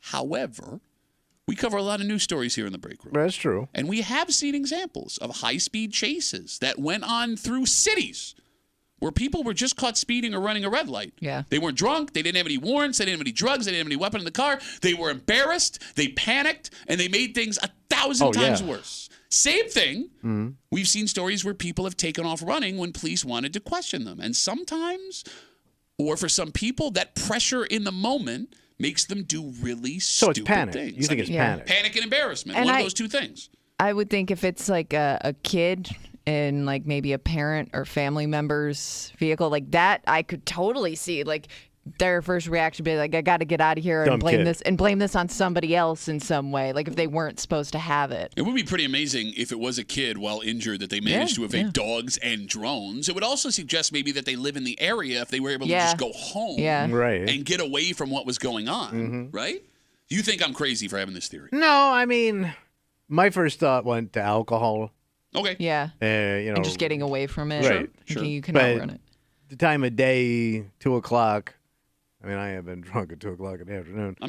I've watched it. But I like to think I'm in the minority. I've watched you get drunk at 8 o'clock in the morning, and not like during a Bills game at your job. Well, yeah, I was working. Yeah, no, why would you I not? just needed to take the edge off. Kimmy found a bottle. Somebody was upping with the phones. Kimmy found a bottle of whiskey in a plant one time. He's laughing like that didn't actually happen. I know. It's He nice did to have a little secret stash. You need a stash in case of emergencies. Look, man, what you're saying could be true. And I'm not arguing here that I'm absolutely right and this was I like the kid angle. Because I could totally see a kid doing that. 100%. Yeah. Right? I mean, Just straight pain. Right. and it would make sense why you think that's your best option at the time. But if you think I'm wrong, I do want to ask you this question, Tommy. All right, we're talking about the story again. Comes up from just outside of Brockport. Yesterday, just after 2 p.m., a car crashed into a mailbox on 4th Section Road. The driver got out of the car after the accident, appeared to be injured according to witnesses, and they took off running. They brought in dogs and drones, the Monroe County Sheriff's Department, to try and find them, but they have yet to find them. There's nothing in the story that says the car was stolen. It's 2 o'clock in the afternoon, which lowers the chances that they were drinking and driving or under the influence of something. But we know nothing about this person. We don't even know if it's a man or a woman. They do Right. not use he or she in the story. And now my argument is, could be embarrassment. I'll ask you a question. Right. And we're an honest show. Hey, I'm an honest guy. We know you wouldn't leave your car behind, Tommy. No.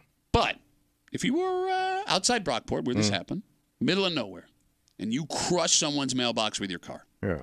you look around, you don't see any witnesses, and your car is still drivable. What are you doing? Now I would do the right thing. Oh, you'd lie into a microphone now is what you do? No, now I would do the right thing. Years ago, I don't know. You mean like 2 years ago, bro? Well, I don't know how far back you want to go. All right, you're my boy. No, I could not do that and go home and tell my wife, hey, what happened to the car? You could make up a story, kind of like what you said you would do if you had a different political opinion in the last break. I don't think I would. I'd like to think now I would not. Old me, Okay, not all right. so much. Fair enough. I have done a hit and run as a kid. As a kid. I know. It was. Did you admit to hit runs as adults too? Yes. Okay. As a young adult. Yeah, you were in your 30s. Yeah. Okay. All right, let me ask you this question. The average Rochesterian, you back your car into another car by accident, you crack a rear light, nobody saw it. Yeah. What percentage of people in the greater Rochester area do you think are staying to deal with that issue? Oh, Give me a percentage. Are staying. are staying? Staying. I'm saying anything of a staying power is less than 25%. So you think 75% of people who live in the greater Rochester area? Nobody looking, nobody knows.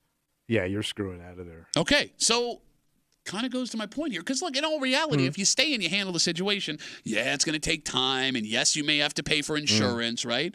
But if you take off, you're now looking at charges. Yes, If you get caught, but people will take off. They will make their lives 1,000 times more complicated. Yeah, I didn't know what I hit. Okay, but you did. I didn't hear it. And there's clear video. Like, there are people who get out of the car, look around, get back in the car, take off. 252-WCMF, 252-9263. It sounds like this gentleman may have witnessed what happened out there outside of Brockport. Troy's on CMF. Very Brockport name. Oh, Troy, yeah. Hello, Troy. How are you, buddy?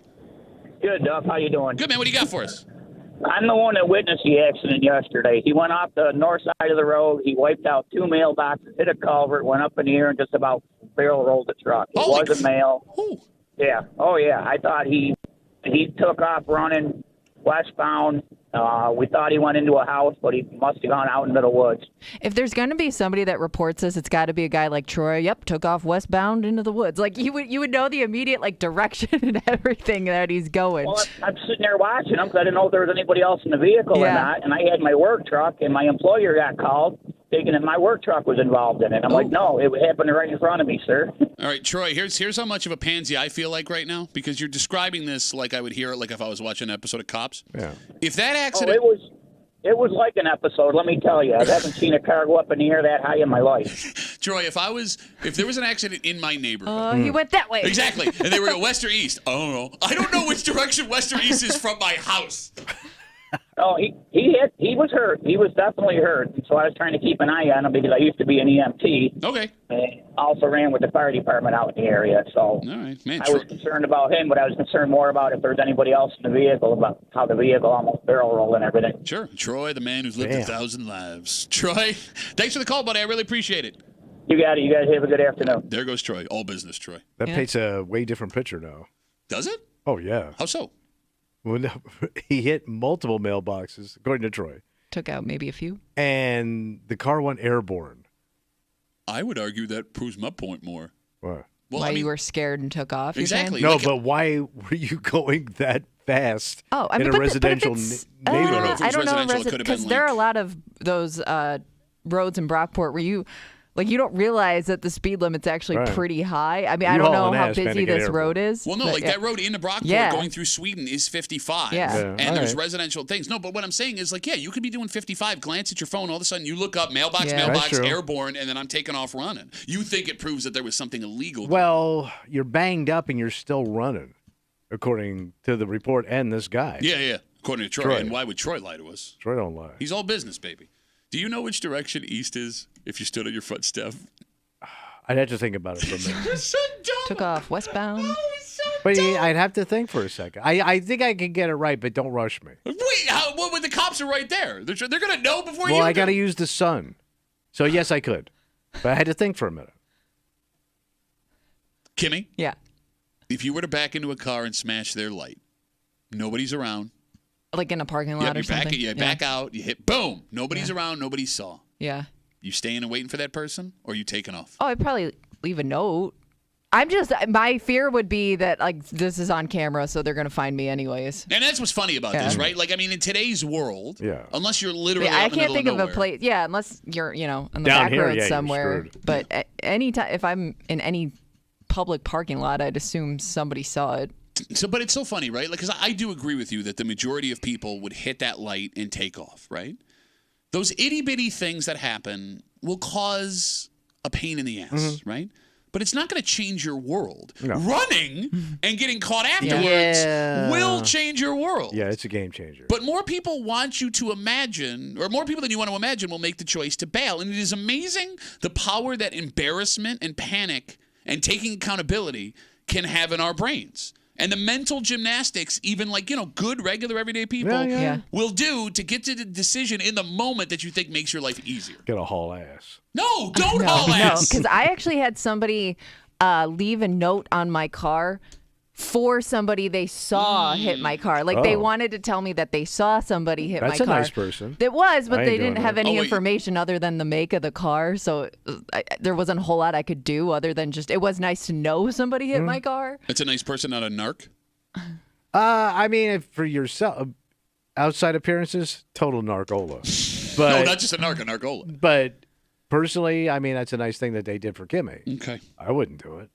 Oh, we got Facebook messages coming in. You can always get us at WCMF or the Breaker Facebook page. This comes in from Lisa.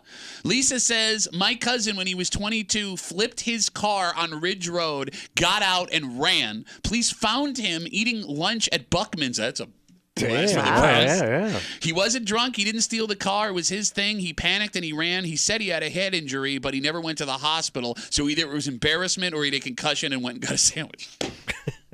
After he flipped the Said you car, flipped the car. and went out for Damn. lunch. Went and got a sandwich. I mean, listen, I mean, act like, just act normal, I guess. Oh, Maybe hey, is your thought. everybody. Yeah. I don't know, I'm can't just even sitting here eating a imagine. sandwich. I can't even imagine what it feels like to flip a car. No. you probably don't know what's happening until Right, it's but over. Yeah. but like I would be in shock. I remember I told you a story about how I saw somebody flip a car over on Oxford where I used to live, and the guy got out of the car and was begging these guys that were sitting on a porch to help him flip it back over. So we could drive away? Yes. Like, that was his first instinct. He crawled out of his window and goes, hey, you guys, help me flip this back over, because he had hit a parked car, which is what caused his car to flip. But there you go. There's panic and embarrassment Yeah. again. Yeah, right, okay. By the way, could you do that? If you flip a car back over, is it drivable? That would have to smash up everything under I mean, the car. his car looked pretty damaged. Even if But it's he was drivable. willing to try. Man. I mean, And you those drove guys were some like, dude, you banged got up to stuff. call the cops. You and I both drove some pretty banged up stuff. That, even though we didn't flip it, we might as well. Yeah, but I still would imagine, like, if it's on its side and you find enough strong guys to flip it back over, as soon as it's like, poof, the airbag would go off first Yeah. of all. Oh, Right? yeah. Yeah, but once it goes up, you can probably still drive the car. But then you've got to lose stuff underneath the car. Stuff would have to Yeah. fall off. Stuff under the hood would have to jostle around. All right. Right? Even if the engine and the wheels work. All of your hoses come undone. You can drive 10 minutes before it overheats and explodes on you. All right, moral of the story. What's that? Stay behind if you make a mistake. Yeah, do the right thing. Thank you. Yes. All right, let's take a break. Do the Right Thing is an interesting statement with what we're going into here. All right. Because there is a man who, if he holds, hold it. has a chance at $1 million on a $1 bet. On a buck? Yep. And getting this far is already amazing. However, long odds. All right, long odds. God, a buck to win $1 million is going to be long odds. Now, here's the thing. He has the ability to take a less amount of money, but it's a lot less. So do you want the outside chance at $1 million or a guaranteed chance? And yeah, but it's not that good. But it's guaranteed. We're going to do it next year in the break room. On WCMF.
$1 into $1 million. $1. I mean, it's the fantasy. That's insane. And it's possible. It's possible. Like tiny bit possible. Bro, it's 100% return on your money. I think it's more than that. But this man who probably doesn't have a shot at winning this $1 million will get an opportunity to make some money. Some money if he agrees to surrender any chance at hitting it big. You're hanging out in the break room. Rochester's Classic Rock 96.5. WCMF. We have your chance at $5,000. $5,000. Easy to win. You download the free Odyssey app. You log in. You listen to CMF for at least an hour each day. That's your daily entry. One daily winner in this national contest will walk away with $5,000. Download the Odyssey app. Listen to us. Do it. Listen. Good luck from your friends here in the break room on CMF. There is a man sitting on $1 million potential parlay. Back a couple months ago, last year, he did a 5-team championship parlay on FanDuel. Wow. Meaning he picked 5 teams to win championships in different leagues. He bet $1. He picked UConn to win the men's basketball championship, hit it. The Celtics to win in the NBA, hit it. Damn. Wow. Florida Panthers to win the Stanley Cup, hit it.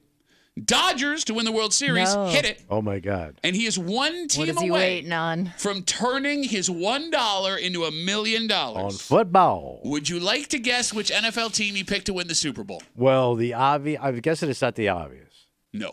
Really? Because Okay. he went with some of the obvious other Well, choices. here's the thing. Some people thought this was the obvious choice Okay. based on the hype around this team in the offseason. The Jets. Bang! Oh. He picked She the nailed Jets. Oh. He picked the Jets at plus Oh, 3,000 to win the Super Bowl. So. Oh, no. Does he hold on to that bet? Okay, Yeah. let me explain how this all works. So he doesn't get anything if the Jets If don't the hit. Jets lose, he's out completely. Right. Not that he put that much down. It's just, Right. the potential. He has been offered. So there's a one of- buyout. One of the features on FanDuel is when you start hitting a couple things on a parlay, they will offer you a buyout. Yeah. The buyout that FanDuel has offered him, instead of the $1 million if he holds, is around $4,700. Okay.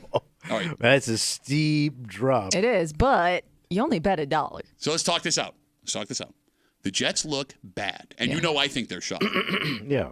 But they don't have 0% Right, chance. right. They're 4 games back of the Bills in the AFC East with a head-up game to go. They're 2 games back right now of the last wild card, and they currently sit, according to It's not impossible. According to NFL.com, they have a 27% chance to make the playoffs. And if you want to use history, be careful with Aaron Rodgers in history. All right. He has had seasons where things have looked really bad for his squad, only to have an epic turnaround. But he's old now. He is old. He is old. But, I mean, the Jets, they got Hassan Reddick rushing the passer now. He's in camp. They went and traded for Amari. No, we have Amari Cooper. Not DeAndre Hopkins. no, he I played know last he's from night. the Oh, my other God. side. why The guy am I from blanking? Arizona. No, the guy from Arizona is Kansas City. No, he was in Arizona No. before. He was in Vegas. Why am I blanking on I the don't know. receiver? That's how Why little am I I- care about the Jets right now. Hold on. So much receiver movement. It's confusing. If the, Devontae Adams. Yes. if the buyout was a Devontae little Adams. bit better, I'd say that's a weak buyout. How much would the buyout have to be where it's not even a question? Because you're talking a Millhouse, and he's Yeah. caught most of the parlay. He caught Right. everyone but the last But leg. line. Did he However, just wait it out and forfeit the, guaranteed money. all right, the last leg of the parlay was by far the longest odds. It was plus 500, plus 210, plus 700, plus 320. The Jets were plus 3,000 Wow. to win the Super Bowl. So the reason it hit a Millhouse, as you said, was because of the Jets pick. What would the buyout have to be for you to guarantee I'm taking it? I would say some kind of 5-figure, right? Like 10, 20G. You ain't Okay. getting 10G on the Jets, man. Not right now, you're not. Then I might just hold on to it. You'd give up But is it going to bother you to let that money go?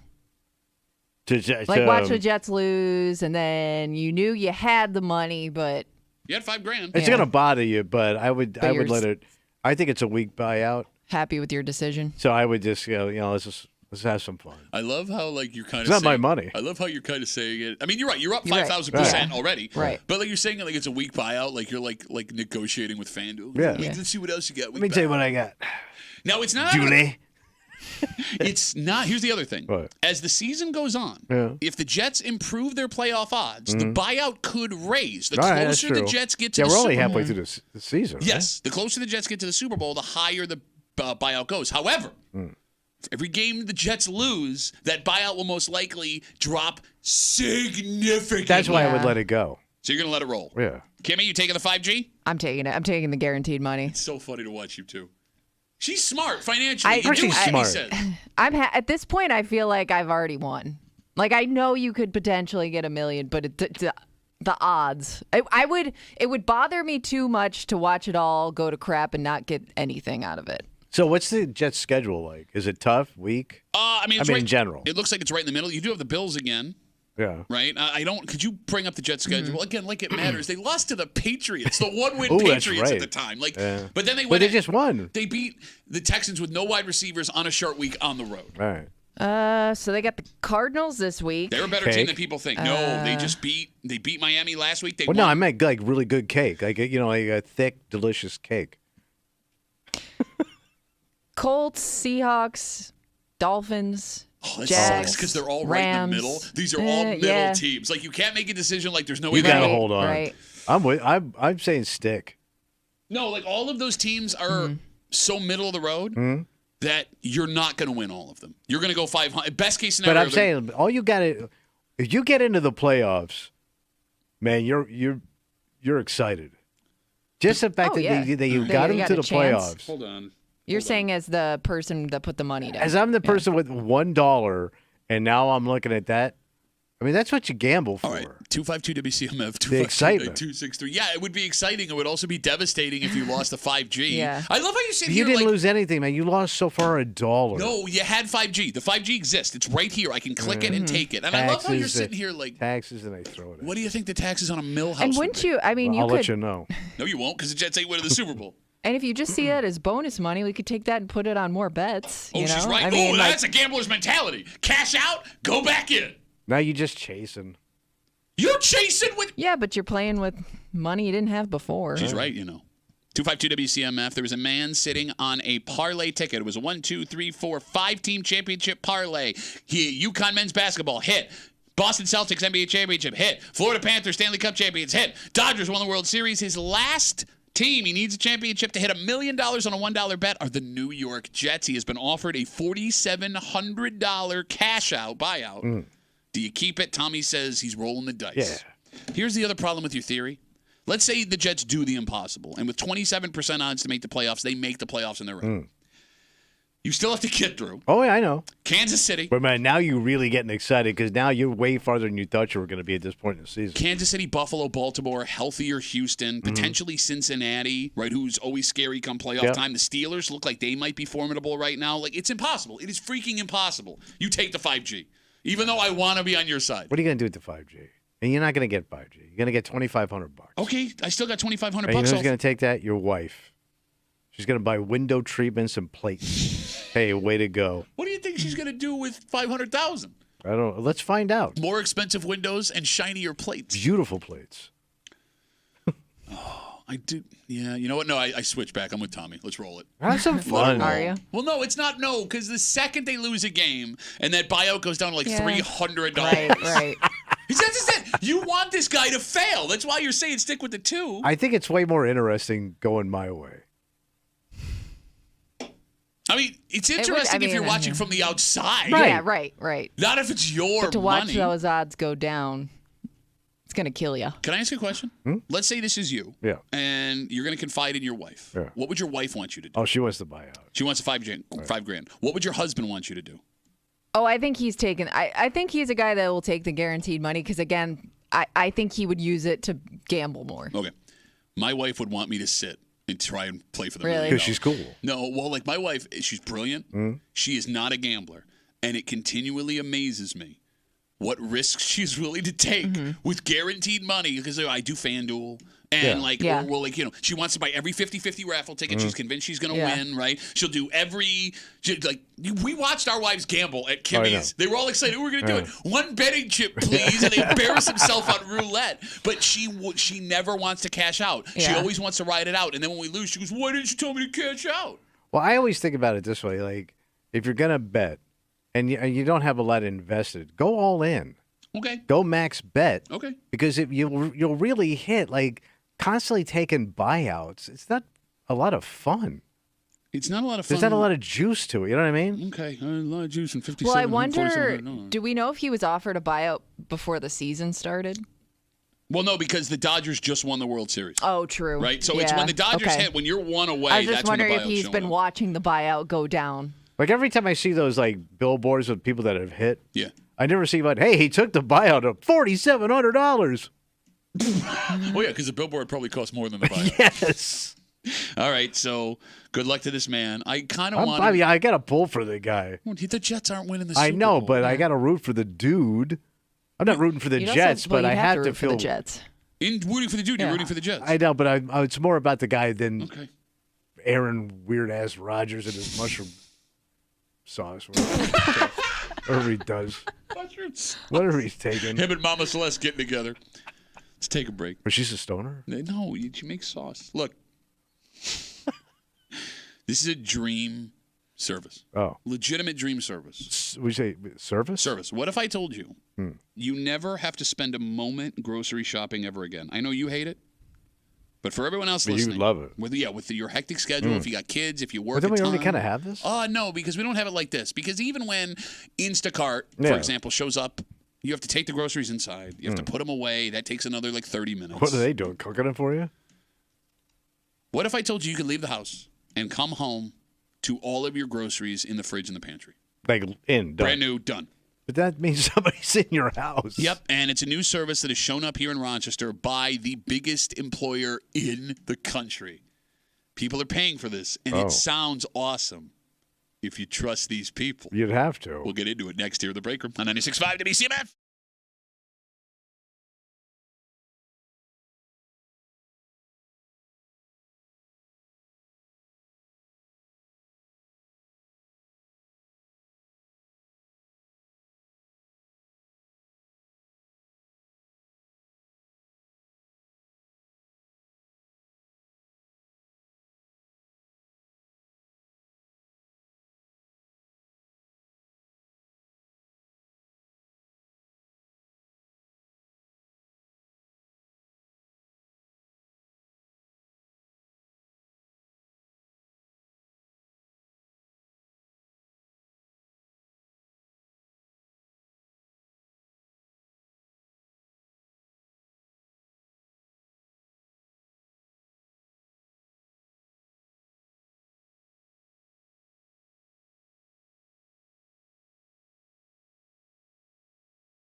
This would save you a ton of time. Well, that's good. It would eliminate the worst part of grocery shopping. It would be like having your own private butler All right. without the ridiculous costs.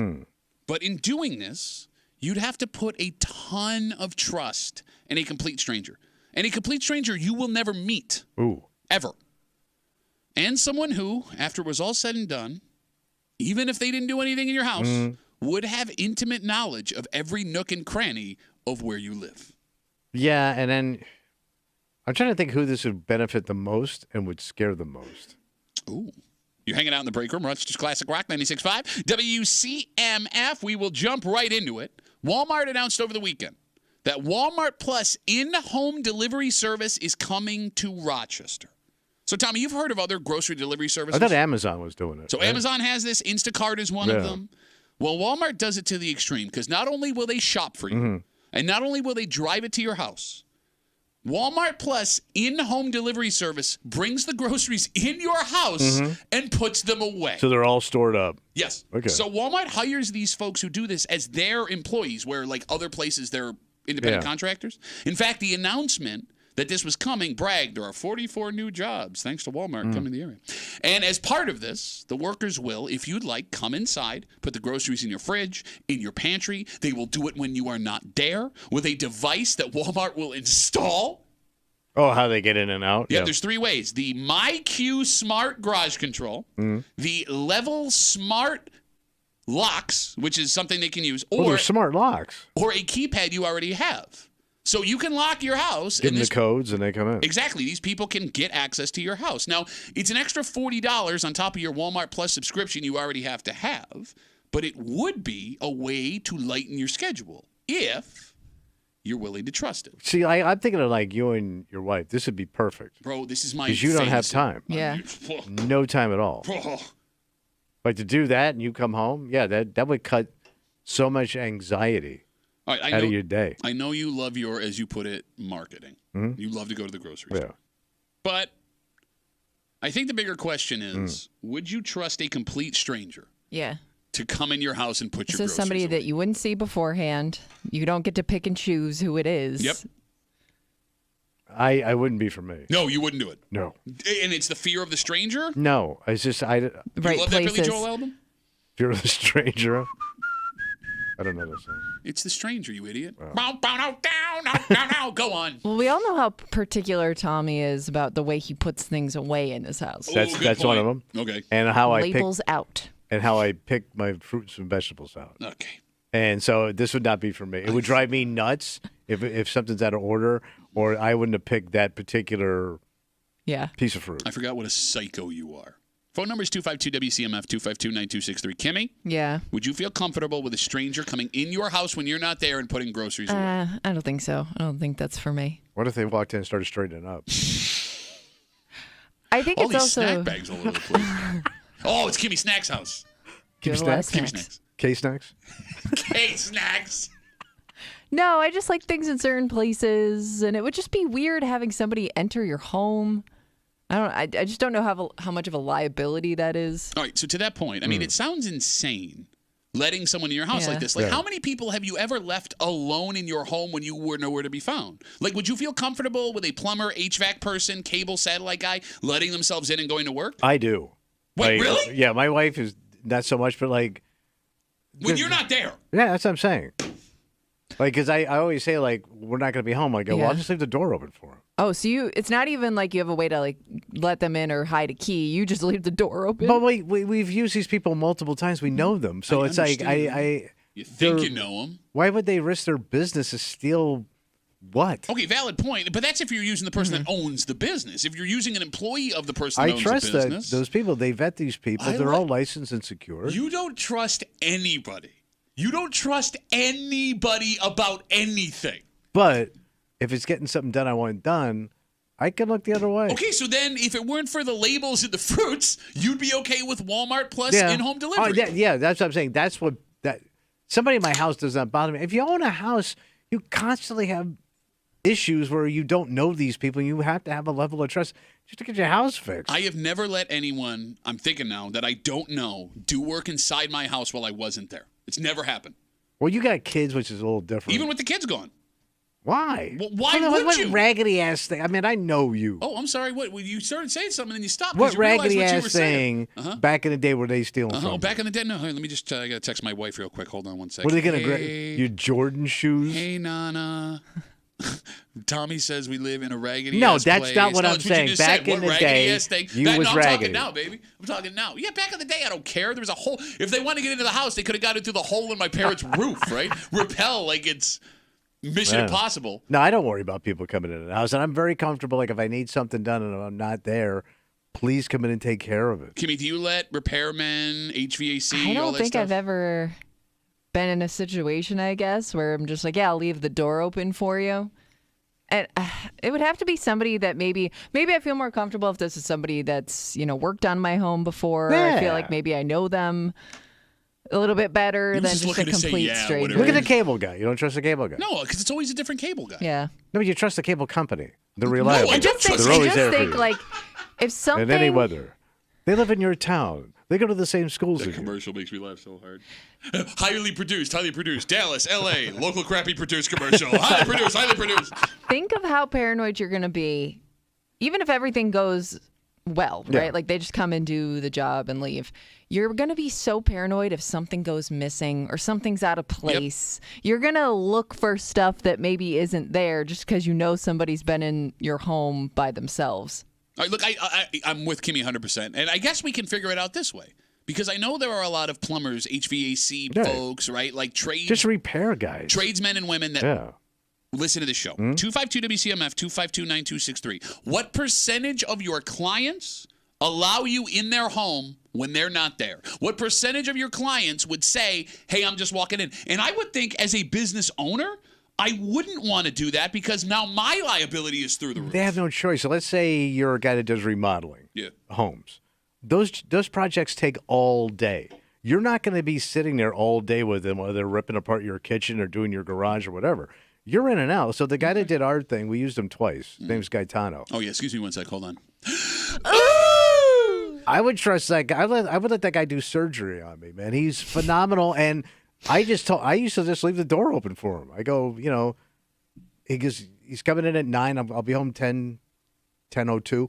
And yeah, I trust the guy. I'm surprised that even beyond trust, like some people just like to be there to make sure that they're working hard and they're not wasting their time. You know what I mean? Like you want to be like project manager, even though you have no idea what's going on. That's a pain in the ass. But those guys exist, right? Like it's not so much that they don't trust those people in their home. They just want to be there to make sure they're doing it right.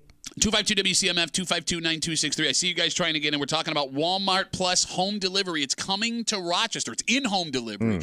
They will shop for you. But it's Walmart, man. They're trusted around the globe. Shut up. They will shop for you. They will bring the groceries to your house. Yeah. And then they will walk in your house while you are not there, put the groceries in the fridge and the pantry. How sweet is that for you? You need a special garage control or an app with special locks or a keypad that you can give them to let you in the house, but they will do it for you. And it's an extra $40 on top of the Walmart Plus membership you already have. But, I mean, look, I'm with you, man. This does sound like a fantasy. And it's going to be the future. I would people. kill for this. No, I'm not. I'm not doing it. I will never be able to get over it. I'm telling you, bro, in the future, it's going to become the norm. All right. Let me put it this way. People love convenience. Let me put it this way. It all comes down to your point, to lazy versus safety. Because if I'm being real, this is the greatest service I've ever heard of, right? To leave the house and then come home to a fridge full of groceries, and I didn't have to do a thing. Right.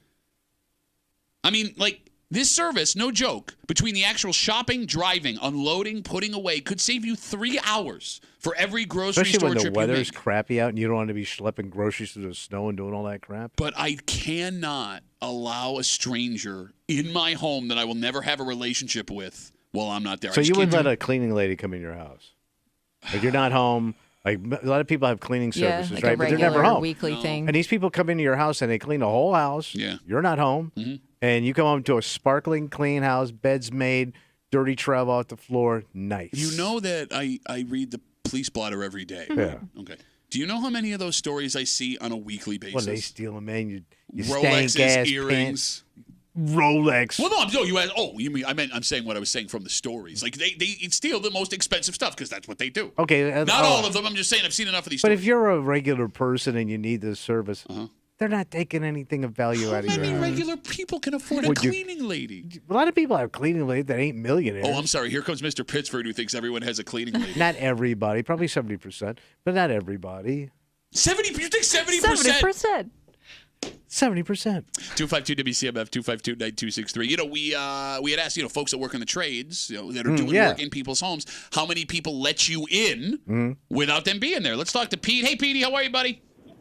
Hey, good. So I was telling Kimmy, I had a remodeling business for 17 years, and I just recently took a job with a company. It was a good opportunity. But anyways, when I had my business, I would say about 80% of the people would leave a key out, or we would change the garage codes or something like that, because I had it in my contract that I had to have access during working hours between 8 and 5. Oh, that's not because suspicious. If I can't do my it's job, in the contract, so I can steal everything from your house.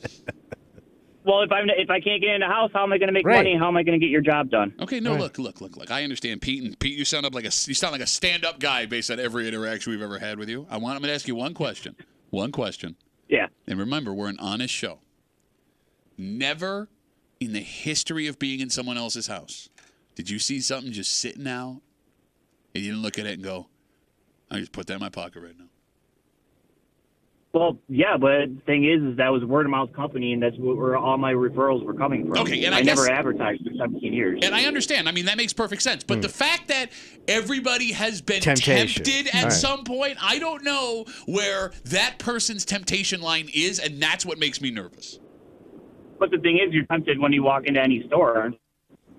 Yeah, I shoplift all the time. What's the difference? And I will say this, just because you're home, if you're so worried about getting ripped off, you think just because you're home you're not going to get ripped off, even with the people there? Oh, so I should never let anybody in my house? No, if you're going to live in that kind of paranoia. I mean, we know our plumber, very close personal friend. I wouldn't trust that guy in my house. He's from Jersey. Because we know him, I wouldn't trust him in my house. But you were saying, Petey, I'm sorry. Think about how many people have cameras nowadays. Even just with the Ring camera outside the garage door, they're watching you. I've had homeowners texting me, saying what are you looking for? When I was looking for a hose. Hey, put that watch back. Like that. It was kind of interesting when I got that. I just kind of laughed, and I had a partner at the time. We just kind of chuckled at him. It's like we know that you got to assume that they're always watching. Okay. I mean, that's the thing. It doesn't matter at this day and age. You just got to assume that they are. Petey, thanks for the call, buddy. Have a good rest of the day. Hey, one thing, Tommy. Yeah. Make a good pick today, please. Don't make some stupid pick like you always do. Yeah, Petey burned his Where They Wine and call for you here. All right. So I got to meet with a homeowner at 9, so I can't call in. Yeah, you got to figure out what valuables he has inside that you can take out of there. I work in new home construction now. There's no valuables in there. Yeah, because Pete That's goes what through. they all say. Petey, thanks for the call, buddy. Have a good rest of the day. Okay, all right, look. If we're being honest here, go ahead. Everything you guys are saying is right. As we talk about this Walmart Plus in-home delivery, they will shop for you. They will bring it to your house. They will come in your house while you're not there and put your groceries away. It's coming to Rochester. They just announced it over the weekend. It is in Walmart's best interest to keep all of this above board. Yes. And you would have to think that the folks they are hiring, like you mentioned earlier, They're vetted, man. They go through the training. Okay, and background checks and all that stuff. Absolutely. Lie detector. But that being said, there are a bunch of jobs that have really strict background checks where all of a sudden something bad happens because they never had anything done in their past. Like what? Teacher, Besides, bus driver, besides, police officer, that's all you. politician, That's doctor, no nurse, more. Done. every job that ever existed. And then there's an elephant in the room that I think we have to talk about. What's the elephant? Tradesfolk that we're talking about here, PD, plumbers. Okay, those folks make good money coming into our homes. Oh, yeah, they do. So, it's worth it for them to be honest, or at least keep their That's how they build their business. At bay. Right. Exactly, right? If this person working for Walmart Plus is making between $15 to $20 an hour, right? All of a sudden, the risk versus reward that you're measuring from the plumber or the HVAC guy is not the same. All right. Right? And I understand why if I'm making that little money, a situation like that would be enticing. And I'm not here to say, I'm not going to trust poor people in my house. Okay. But I know I've been in that position before. I've had those jobs. You're struggling. Yes, and I can admit, it would just take one little thing to push me over the edge. Right? The plumber doesn't want to lose a $50 an hour job. Right. Does somebody making $17 an hour, do they have the same feeling? All right. Okay.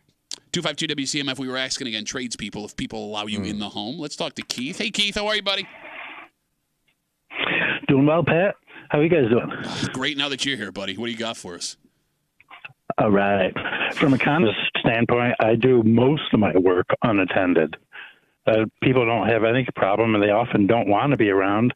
But and is that depending because on you're the work, so annoying? I'm sorry. Go ahead, Keith. That could be. But sometimes I'll suggest that they leave, especially if we're doing a big tear out. That gets painful for people. They don't want to. They know they're getting a new bathroom, but they don't want to see the old one just ripped out. It hurts them. So I tell people, why don't you take off for the day or whatever. I've never run into a problem with people wanting to be around to babysit a job ever. All right. So Keith, you own this business, though, right? Yeah. Well, it's just me. Okay. So yes. So I mean, you are making a significant amount of money every time you do one of these things. Yeah, and these days I just assume I'm on film the entire time. You're on camera wherever you are usually. Sure. I guess I'll ask you this question after the discussion we were just having. Keith, if you had someone making $17 to $18 an hour in your home alone, would you have the same faith in that person as a contractor, plumber, HVAC guy? Yeah, I wouldn't bet an eye. If it's your job, it's your job. Okay. Do your job. Keith, thanks for the call, buddy. Have a good rest of the guys. day. Take care. You know, I would be so paranoid. I would like the littlest thing I saw in that person's personality if I met them ahead of time. We think like when I was single living in a house in Webster. Yeah. I let everybody through that house. No, literally. I'm serious. Yeah. There were times where he was out of town and I walked in on friends of ours doing things. Well, he double booked who was watching the house. Double booked. No, he really did. That really happened. And like How many people do you think had keys to your home then? God, I don't know. Let's put it this way. A lot. Let's put it this way. There were 2 more people getting laid in that house than you were, and we were only there for a week. Oh, yeah. It was separately. Yeah, you walked in on an in-progress knob, right? It's called a knobgress. No lie. Like one person ran out of the room naked. Two people had sexual activity in that house that night, and you had not had any sexual. There were cobwebs in his bed, Kimmy. And not because his mom had been there the night before. From her, you know. Kimmy, you were saying, I'm sorry? Nope.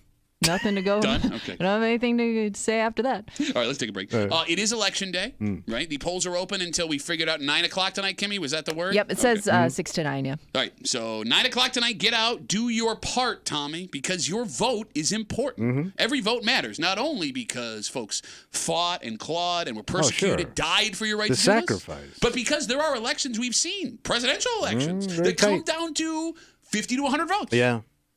It's a sacred honor, which is why what we're about to read to you is so freaking alarming. Oh. It's illegal to buy someone's vote. Yeah. But it doesn't mean that people aren't willing to sell it. But how does that work? We'll get into it next here in the break room on 96.5 WCMF.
The great thing about America? What's that? Today, we all get a say. Yeah. People have fought hard. They've sacrificed. They've died for us to be able to go to the polls and make a decision.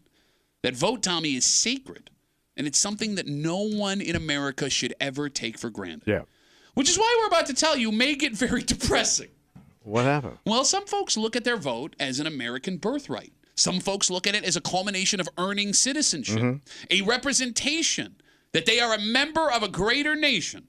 And others are willing to do this with it. Oh. You're hanging out in the break room, Rochester's Classic Rock 96.5, WCMF, just after 9 o'clock, the most important contest of the day. Oh, yeah. Where they won it. Kimmy's got her post. She's ready to read it out loud. Get your brains a-working in just about half an hour. Everyone's favorite break room game. Where they whine it, coming at you just after 9 o'clock here in the break room on CMF. With Election Day today, a recent poll shows that just under 7 in 10 Americans say they'd be willing to sell their vote today. Wait, 7 in 10 Just would? under 7 in 10 Americans said they'd be willing to sell their vote, like in exchange for money. So somebody pays you to go vote for a certain person. You got essentially. Yes. Now, it does seem, because I got more details here, that most people have a highly inflated value of their vote. Because of the folks that say they sell their vote, just over 1/3 said they would only sell it for $5,000 or more. $5,000 for a single vote. Just over 1 in 10 said they would do it for $1,000 or more. Okay. Here's where it gets really depressing. Yeah. Yeah. Just over 1 in 5 folks, 20% of Americans say they would sell their vote for any amount of money. Well, I mean, Your vote for a sandwich. it's easy money because I could tell you I'm selling you my vote and then go vote for whoever I want. Okay, anyways. you're doing the listener like I mental understand. gymnastics. That's not what this but is. I'm saying I could understand why you're just like, yeah, give me any amount of money and I'll go vote for whoever you want. This is you would be willing to sell your vote. But that 20%, that's not completely shocking. Why is that? I mean, if you're somebody where life's just not working out for you, yeah, who's ever in office, like you just don't feel like nobody represents me. Okay. And I'm getting nowhere in life. Why wouldn't I? What's the difference? Because whoever's in office, my life hasn't gotten any better. That person I can understand. Just under 7 in 10, though, would sell, period. The 5G one is more disturbing than the 20% that I think are at the bottom of everything. Okay, so 252-WCMF, 252-9263. You're surprised by the big number. Kimmy, does any of this surprise you at all? Oh, yeah. I mean, that seems like way more people than I thought that would actually feel like they don't care about their vote enough to sell it. You know what I mean? Does it bother you? Oh, yeah. Okay. I mean, this is not how this is supposed to work here. So before things get too depressing in here, this is not a very scientific poll. It was just done online, right? Yeah. We don't have ages for these people. We don't know if they would be likely voters. Yeah. And keep in mind, only about 60% of eligible voters go out for presidential elections to vote every year. It's even lower for elections that don't have So that presidents. means 40% are on the sidelines. Yes, for today, They're not going to vote. Yeah, between 30 and 40% of people that are of voting age in America will not vote. Just sit it out. Yeah, which it's mind-blowing to me. Yeah, especially now where you have early voting where there's plenty of time to do it. Yeah, and maybe the early voting and the mail-in ballots, we've seen that number climb the last couple of years. I don't know if it's what people thought were at stake in the elections. I don't know if, like you said, it's easier access to the ballots, right? So what I'm getting at is in this poll, a lot of these folks could be folks that wouldn't be voting anyways. So, of course, they'd be willing to sell their vote if they don't want to get up and go make the vote, period. But it's almost impossible that all of the folks that voted would be those people. True. Right? Meaning there have to be people that are in this poll that we just told you who will stand in line today or who stood in line for early voting or who mailed in an absentee ballot, all of which take time and effort, that would be willing to give that up in exchange for some kind of money. Phone number is 252-WCMF, 252-9263. Tommy, I'm going to ask you a question, and I will remind you for the third time today that we are an honest show. Yeah. Is there an amount of money that you would sell your vote for? They say everyone has a price. I say I'm in line. Yep. And somebody comes up to you. Tom Golisano standing right behind me. He already tried to run. It didn't work out for him. No, but, he's very politically active. What number would he have to... Well, no, let's not use Tom Golisano committing election fraud. Let's use a faceless man in a trench coat. All right. Oh, he's a pervert. I was thinking more Russian, but who knows? All right. Russian pervert. Faceless man in a trench coat. What's the number he would have to give you where you would say, you have my vote? Well, in this state, the election's pretty much it goes one way anyway. Look at you, man. and it's only one lousy vote. I'm old, and according to the people I work for, I don't matter. I should die anyway. All of these things are facts. My vote's going to die soon. So, 20 GB. 20 grand? 20 GB. You make me sick. Why? You make me sick. What do you mean, why? You know why. You sell your vote? Let's sell it. It's a. You literally just sold your vote. No, it's a trade. For $20,000. 20 G. God. Huh. I was waiting for you to say there was not an amount of money because it matters that much. Yeah, that too. Yeah. But over here. I wish I wouldn't have overreacted on you. Hey, Kimmy, was there an amount of money you would have sold your vote for? I'm too afraid of getting in trouble. That's not. That doesn't make you patriotic. Yeah, wait a minute. That makes you somebody. That makes you me. I know. That makes you less We know me. this. We know this. Okay, let's say there's no chance that you get caught. What is your vote worth? I don't know. Under the T, too, right? Yeah, I don't think you're filing taxes for your bought vote in a federal election, you idiot. All right, good. I like it. You got any Coke on you? Shut up. You do Coke in line for your selling vote? Yeah, man. I don't think I would do it. I wouldn't know how to negotiate it. Okay, so that still makes you a rotten person. I know, Okay. I know. What number would they have to? You're not going to negotiate. Yeah. The number they would have to tell you where you're like sold. It would just be like, I don't know. I just don't think it would. It's not Think hidden how hard for me. it is to save money. Yeah, no, I know. Think how long it would take you to But I save. think it would be so much that it wouldn't even happen. And your vote doesn't even matter. It does matter. Well, it Every does. vote matters. Every vote matters. New York's a done deal. Okay, yeah. It always goes over here. Okay, but for the presidential election, We ain't yes. swing. For every Yeah, presidential but if they're election, offering everybody this, and by the way, it's gonna matter. down ballot matters. I mean, there are elections today that'll be won by 5 or 10 votes, Yeah, that's true, depending that's on true. what the office is, how local it is. I mean, all of these things matter. Right? Prop 1 has been a huge discussion here in New York. That can be swung by a couple of 100,000 votes. Right, I mean, yeah. a couple of 100 or 1,000. Yeah, You get what I'm saying? How could you? No, I very rarely, having known you for so long, am I disappointed? Okay. Because it's relax, man. No, I'm not going to relax. The country ain't gonna fall. Bro, you shouldn't. You shouldn't do it. Yeah. Let me tell you, this is America. Yeah. Everything's for sale. Okay. What do they do? What's the first thing they do in these elections? What do they do, raise Tommy? money, Uh-huh. and then they spew it all out over the internet. And all over here, and all over there. Here's $1 million. Here's the money being spent. It's all about the money, baby. Grab you some. 252 WCMF. They grabbing it? A recent, very unscientific poll showed that today, on Election Day, just under 7 in 10 Americans said they'd be willing to sell their vote. Of the folks that said they would sell, over 1/3 said they'd only sell it for $5,000 or more. So that's Tommy. 1 in 10 who said they'd say they would sell it for $1,000 or more. 1 in 5 Americans, 20% of Americans who say they'd sell their vote, said they would do it for any amount of money. You know, I wonder if this is a generational thing. What's that? But what you just said. Because there are two ways to look at this. What's that? First one being younger folks do not appreciate the say we have in government. And what I mean by that, I'm not trying to be an old man shaking my fist. It's quite the opposite. Yeah. Where Gen Z, Gen Alpha, they've only known a world where it was easy for every single person to register themselves to vote. Yeah. Right? Like gone are the days where you had to collect people in a van to get them to a place where they could safely have an election. Right?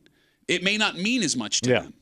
But you could also make the argument for guys like you, the older set, that they are cynical. And that they voted in every election for decades, local, national. Do you feel like your vote counts? Oh, yeah. So you sold it anyway? Say no, you idiot. You literally, how did you say that? And then you said that right after you told me, oh, it doesn't matter anyways. But mine counts, though. It matters morally. It matters the most literal sense. Governmentally. Literal. It literally matters. No, literal. You're making fun of democracy? No. You're making But democracy voices. is an open business, baby. No, it's not, actually. That's how democracy works. As soon as democracy becomes an open business, it's no longer democracy. No, but we trade. It's we an sell. oligarchy. We trade money back and forth. We raise money to influence people. They literally raise money to influence your vote. Sure, yeah. So that's going to be your justification for selling your vote. You're going to look these people in the face that came before you to give you the ability to do it. I like to think of myself as a political influencer. Kimmy, can you Google oligarchy? Because I think I might have used that the wrong way. Thank you. Just from my own. I thought I was a rich guy. No, that's what I'm saying. I think what you're describing is an oligarchy. Oligarchy, a small group of people having control of a country, organization, or institution. Sounds like every country. Man, what's it even matter, man? You think you have control, man? Joe Kennedy, baby. But they got control. What are you even saying? He was spread that money around pretty good. Oh, my God. If you found out someone close to you, a friend, family member, coworker, sold their vote, would it change the way you look at them? It depends who it is. Give me an example. Well, some a high moral person, yes. But, I know some low people. If you found out I sold my vote, would it change I your would be opinion? very shocked. So it would change your opinion of me? Yeah, I think it would. So wait a minute. You just admitted... But I put you at a high standard. Hold on. But I know low people. You just admitted you would sell your vote for $20,000, Right. and you have the balls to look me in the face and say I would be disappointed I if am. I sold mine. I am. All right. I would be shocked. Kimmy, would your opinion change about a person if you found out they sold their vote? Yeah, I think so. Especially if they were an outspoken person about politics and wanted to tell you how you should feel and this is how I feel. You know what I mean? Like, the more outspoken you are, the more I'd call you a fraud if you sold your vote. Absolutely terrible person. Do you feel the same way about people that don't vote? If you find out that someone did not vote in this But election. they're big complainers. Well, I mean, everybody's a complainer. Yeah. Right? Like, if you found out someone didn't vote, period, They just don't. Politics not for me. would that change your opinion of them? No. That they don't vote. I mean, we've talked about people who I think are aware enough that maybe they don't know enough about the candidates or issues where they kind of sit it out. And we've talked about how, that's okay to do too.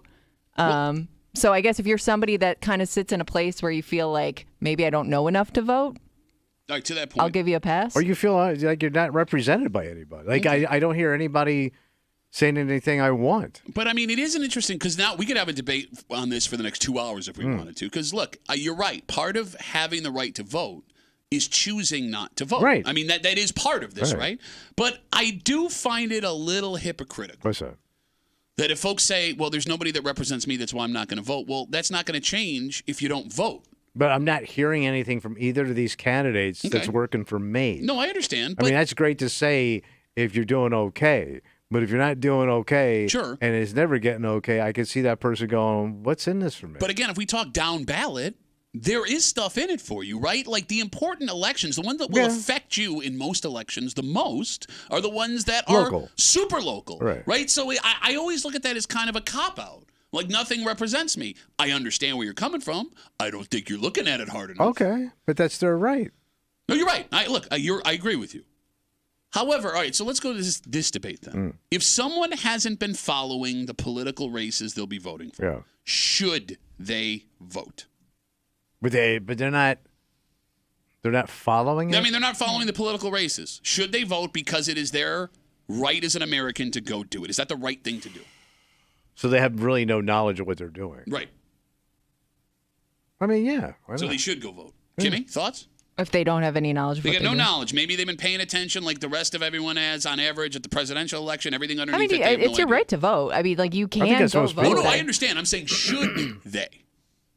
I think everybody should vote. But I mean, I would that's- understand if you sat it out because you felt like you didn't know enough. But I think you should, it's your right to vote, so I go tend for to it. think, like when I first started voting when I was 18, I didn't know what I was doing. Not like today.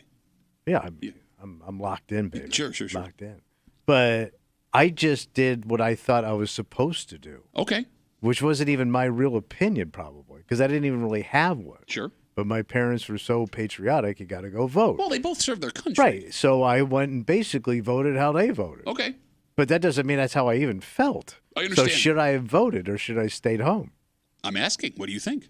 I went and voted because I thought I was doing the right thing. I was voting to please people and do the right thing. Okay. But I didn't think I really had an understanding of, like, global politics. So having that now, looking back upon you standing outside of your body at 18 years old, was that the right thing to do? Was that the patriotic American thing to do? I think at that age, I probably shouldn't have voted. Okay. Like, the voting age should have been higher. But you Like, don't the think voting that age should but have you been- don't Tommy think, Muley at WCMF.com. I was gonna say- want none of those emails. but you don't think that if you voted at 18, maybe on issues you thought affected you. I mean, like, there are things that, looking back on it, maybe that issue isn't important to you now, but it was to you then, and that's a fair thing to vote for because your opinions change with age. Yeah, that's true, but I wasn't really connected to it. You know what I mean? Well, it's interesting you bring that up because, look, we're going to get the most turnout today, as we do in all presidential elections, because of the presidential election. But again, as we talk about down ballot voting, that's one of 20 races most people in this community will be voting for. Tommy, you're going to go into that booth. Yep. And 75% of the names you're going to bubble in, you've never heard of before. Well, I've seen their ads. You seem like nice people. You walk around your nice neighborhoods. You can't tell me the town supervisor of the town of Pittsford. You can't tell me the name of the mayor of the village of Pittsford, despite the fact that within the last 2 years, we have done stories on this show about both of them, and you live in that town. Yes. You can't tell me the name of your state congressman? Wait, state guy? Or state assemblyman? Who is it? Who is it? Yep, it ain't him anymore, Broseph. He's retired, and he moved down south. Real nice thing to do when you win an election, by the way. Oh, I'm all done here. Time to leave New York. You're not there anymore? No, buddy. You ain't seen that wig in a long time. Yeah. No. No, you don't. No. All right. So you sit here, and you make a very interesting argument about you as a young man at 18 not having any idea how the world worked and not having any clue as to what you were voting for. And then you sit here now in your 60s and you admit that 75% of the names you will bubble in, you have no knowledge of. But I think I've grown more comfortable with my ignorance. Okay. You know what I mean? I wear it like a fine suit. I mean, it all loops back around, right? Because I would judge the hell out of somebody if I found out they sold their vote, just based on the way that, this country works. So if I came in here, man, tomorrow. Yeah. Walking tall. Yes. Man, oh man, I hit. Yep. I hit nice. Take a nice vacay, me and the missus. 20G cruise. I would have a hard time. Cash Ola. I would have a hard time. Pay for it cash. Smacked it down. I would have a hard time continuing to be your friend. Legitimately. I think I would lose that much respect for you. Are you kidding? No, me? I'm not. I'm not kidding. What if I give you $5,000? No, I don't want any of your dirty money. It's not dirty money. It is the dirtiest of money. No, it's not like drug money. It's worse than if you had drug money, I would take some of that. I would say, oh, wow, you sold $20,000 worth of drugs. That's pretty cool. Tell me the story. I don't want any part of it, but tell me the story. That's an interesting story. You sold your voice, man.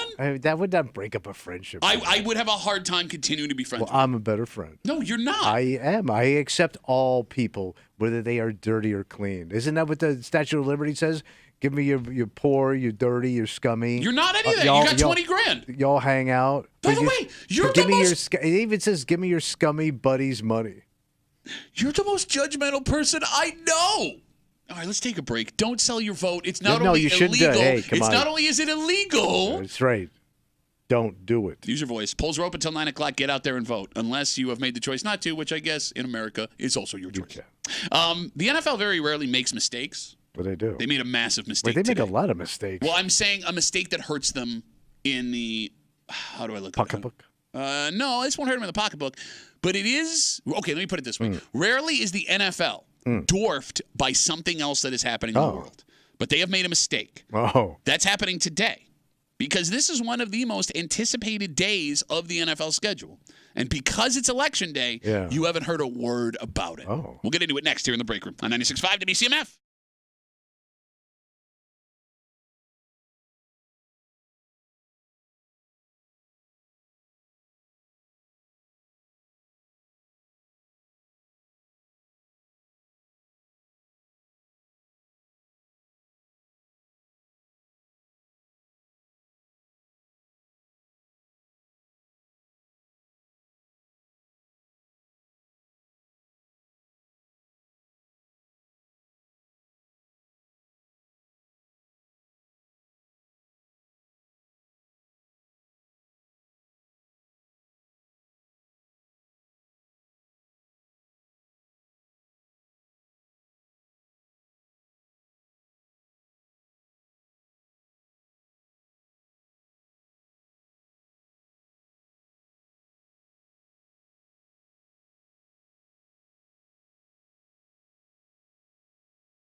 I wonder if they knew this was going to happen this year and they just had to eat it, or if they were not considering this when the NFL made this change last year. So what happened? Well, normally this is one of the funnest days of the NFL schedule, but because it has fallen on this very crucial election day, nobody's paid attention. So what's going on in the NFL? You're hanging out in the break room, Rochester's Classic Rock 96.5, WCMF. Where They Whining, coming up in just a little while. Get your brains ready to roll here in the break room on CMF. Today is Election Day. It is also NFL Trade Deadline Day. So in years past, these things would have never intersected. Yeah, a little horse trading. Yeah, for those who don't know, the NFL Trade Deadline is on a Tuesday every year as we get halfway through the season. And up until last year, it was after the 8th week of the season. They moved it back a year because they wanted more teams to know where they stood. Teams that have now been out of it can start trading. Teams that think they're contenders now have the ability to make a move. So this is the first year it is where it is. It just so happened to fall right on the day. The one thing that will be able to swallow up the attention that the NFL wants to get to.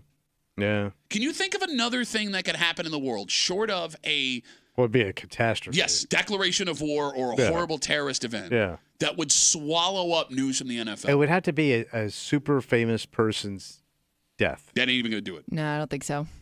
Super ass famous. No. Or unless there's like a shocking, like there's unless some they deaths were that you would go, oh my god. like a young person. No, I'm talking super ass famous person. Yeah. I'm talking president. Okay, like if the president were to die. Not even. I'm talking more celeb out of politics. Give me one. Oprah.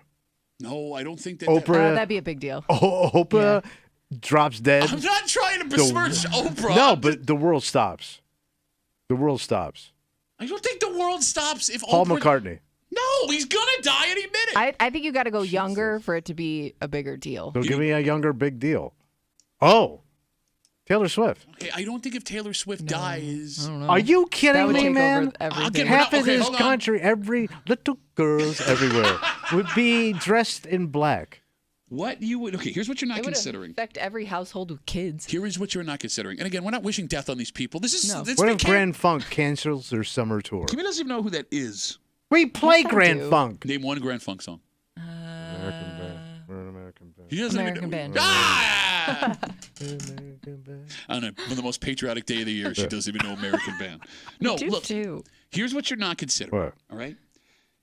If this got so morbid so Well, fast. you asked me a question. I try to What would answer happen? it. Then, Somebody's died. Now then I let's give name you a dead celebrity. I got to people. keep going up we're the trying ladder, to- and you keep getting We're pissed. trying to think of something shocking. It would have to be something shocking. And that Okay. would be a huge And then shock. Something walk- shocking is probably going to be kind of depressing. All right, let's walk through deaths of celebrities. If Oprah dies, half of the country, and I don't mean to sound crass, it wouldn't affect their day in any way. Like the majority of men Well, in most America. deaths it doesn't affect it, Okay, but but it that's would but it would stop the news cycle. No, the majority of men in America would be filtering through news on social media that Oprah passed away to get to the NFL news. Same thing with Taylor Swift. I understand she's a global icon. She's super famous. It would be terrible if that were to Yes, happen. absolutely. But the majority of guys would not care, so that news would still filter through. But Kimmy's point, What- you still have to deal with it when you get home because of your Okay. family. Yeah. But what I'm saying today, there have already been trades done Yeah. that I can't see because my entire social media feed on every social media Yeah. site that I'm on is nothing but politics because today is the election day. Outside of something horrific happening Right. or an election, there is nothing else that could happen in the news that would gobble up even a primetime NFL game. Let me put it this way. All right. God, I feel so terrible now. If Oprah were to pass away, Yeah. you would still get your normal numbers for a Thursday night football game. There, I said it. Sorry, Oprah. And she would understand, having been in the TV game as long as she was. What about Taylor Swift? I think so. Would they have to put a candle part or of the- in the skybox of Mahomes and Kansas City? Even Chiefs? if Can you we watch, stop but to making his this- point, even if you were watching Thursday Night Football, Yeah. it would be mentioned at some point. All right, let me put it this way. The NFL, again, it's the NFL trade deadline. They moved it back a week this year to give teams a better shot at knowing where they were so more trades would happen. It just happened to coincide with the presidential election this year, and it won't be a problem every 3 years, but every 4 years we'll have to deal with this. The NFL in the early 1980s was not the juggernaut it is now. We can agree? No, absolutely. Okay. When John Lennon was killed, they mentioned it on Monday Night Football, And they continued on Yes, with the they game. did. They did. Howard Cosell was the first man to tell America that John Lennon had been shot. Yeah. And they kept playing They a Monday did. Night Football game. So for you to tell me that any of those celebrities would swallow up NFL, you're wrong. Taylor Swift is bigger than John Lennon. I'm not saying she's not more important. I'm not saying she's more important. I'm just saying she's just a bigger celebrity. By far. She's a bigger celebrity. If you watch the live stream, you can see the face I'm making. Yeah. There's no words for this face, but I'm making a face. Kimmy, Tommy Muley said that Taylor Swift is a bigger celebrity than John Lennon. Will ever be. I think he's right now because do your kids know who John Lennon is? No, they can care That's less. what I mean. Like, I know what you're saying. In the grand scheme of things, John Lennon is the bigger celebrity, but more young people, a lot of younger people have no idea who he is. Don't care. I don't even have words to say to you right now, and you know. And by the way, Taylor Swift brings people from all sides in. Not like the Lennon Beatles. They pushed out. The Beatles. The Beatles don't bring people. I'm pretty sure the FBI is not following Taylor Swift. Oh, you sure about that? You sure about that? Maybe not now, but 252 WCMF 252-9263. Now we're in a discussion about what terrible thing would have to happen. John Lennon never got to meet Andy Reid. Are you sure about that? Didn't John Lennon shake his hand after he was a kid doing that punt, pass, and kick competition? Let's talk to Johnny. Hey, Johnny, you're on CMF, buddy. What's up? As always, I agree with Tommy. It's Taylor Swift. However, it wouldn't be the death of Taylor Swift. It would be the abduction of Taylor Swift. She's being held ransom. What Bond movie would that come out of? Everybody would watch that and not turn it off until the finale. Okay, so Taylor Swift would have to be Abducted. on live television, abducted by someone. With a ransom. Where we knew where they were so they could keep the camera trained on that thing. Yeah. Johnny, thanks for the call, buddy. Have a good rest of the day. Okay. I will give you one exception with Johnny. I'm a little nervous about how all of our minds are working right now. Should we be worried? I think that we've all gone through a lot the last couple of years, Oh, so sure. we can forgive ourselves for what's happening here. Okay. What's going on? O.J. Simpson's chase happens today. Does that swallow up an NFL Sunday? Wow. Because I remember going over to somebody's house. I just started working here, one of the sales guys' house, and we were watching the NBA Finals. Yeah, it was the Rockets and... Yeah, it was Houston and I want to say the Knicks. Yeah. Yeah, with Elijah. I remember it was the Twin Towers of Houston, right? Yep. Olajuwon and Samson. You got it. And the only reason I remember Olajuwon, any of that stuff is because of the OJ trial or the chase that night. Yeah. That could do it. What I mean that really stopped everything. But the NFL wasn't as big as it was, and it was the NBA, not the NFL playing. Right. David Hasselhoff's coast-to-coast pay-per-view concert was that night, too. I'm not making that up. There you guys shafted. He lost a lot of money. Any chance I have to tell this story, then we'll move on. I'm sorry. David Hasselhoff from Baywatch. Yeah. Who he was a massive rock star in Eastern Europe. Yeah, Germany. and Germany stuff like- specifically, yeah. When the wall came down, David Hasselhoff gave a concert on top of the Berlin Wall. You could look it up. The night of the OJ chase, they did a pay-per-view event where they were going to introduce, in massive concert form, David Hasselhoff to America. Yeah. This was going to be his kickstart to his music career, and they just by random scheduled the night of the OJ Simpson chase. It's the greatest story God. ever. All right, everybody on hold. And we hope everybody's safe. Obviously, you idiot. This is just chit-chat. You did this. No, you asked me. I asked what event, and you started going death, kidnapping, I don't even poisoning. think people know what we're talking about anymore. John Lennon sucks, according to Tommy. No, he doesn't suck. He's just not that great. Yeah, okay. Whatever you say, Hoover. Let's take a break. It's 9 o'clock. It's that time. We're already late. We got to get it done. All right. Where they went in time. We do it next here in the break room on CMF.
The most important contest happening today. Right now. Yeah, it's about to happen right now. Let your voice be heard. The phone number is 252-WCMF, 252-9263. You're hanging out in the break room, Rochester's Classic Rock 96.5. WCMF, it is Tuesday, it is 9 o'clock, it is Where They Whining, and we'll give you a quick explanation if you're new here. Okay. All right. Kimmy's got a post from the neighborhood apps. It's like Facebook for where you live.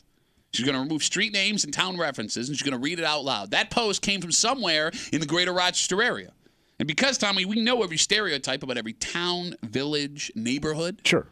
We're going to listen. Have to listen. For the little clues. And we're going to figure out where they whining. Kimmy's got her post ready. We got folks sitting, waiting on hold. Are you feeling good? I'm feeling real good. Even with a soon-to-be back-to-back champ sitting in front of you? Oh, so you're calling your shot. You think you're going to do it twice? Yeah, I'm feeling good. I'm feeling good. I'm feeling American. I'm feeling patriotic today. Because you ran dry for a long time with your mouth. Hey, that's no way to talk to the reigning champion. Watch your mouth. The champ is here! The champ is here! Actually, Pizza Champ, he already burned his call today. No, yeah, well, he's out, and I won last week. It's not about, hey, this is a what have you done for me lately business. All right. Kimmy, are we ready? I'm ready. Let's get this down. Spencerport! Yates! Henrietta! Where they whining? I don't know if this is the right place to come to for this. I've seen similar posts, so I think it's a good place to start. I need someone to watch my mother for a few hours a day, Monday through Wednesday. Mama watch. She's 87 and literally just needs someone to keep her company. We don't need a nurse necessarily, though it's definitely a bonus if you have some medical training. But this is really more of a companionship kind of thing. Also, to potentially take her to appointments. Hold on, I just lost my spot. No, it's all right. We're just doing a radio show. Take your time. No Hold big deal. on. I like how this It jumped. I do like how this letter's getting more and more detailed. First, it's like, oh, you just a couple hours. Might have to run into some places. Maybe some medical appointments. Keep her company. But if you know any medical training, that would also help. It says also to potentially take her to and from appointments. Maybe some activities like shopping trips throughout the week as well. Christ, man. I used to be that person for her, but my new job requires me to be in the office 3 days a week. I don't want to make this sound easier than it is. Let's just say she's a sassy lady who can get a little demanding. So we need someone with a lot of patience. I love how they describe an 87-year-old woman where you don't automatically assume she's sassy and demanding. What easy to deal with 87-year-old woman exists on the planet? Oh, it gets better. Okay. She's already upset with me that I found a new job, so it's likely she will give a new person a hard time at first. Like I said, I hope you can stick with it until she really gets to know and trust you. Also must be over 21, as there's alcohol in the house and she loves her afternoon cocktails. Haha. We would need you to keep an eye on her consumption and monitor her intake. No more than 2 a day. We don't want this to be a liability for someone underage.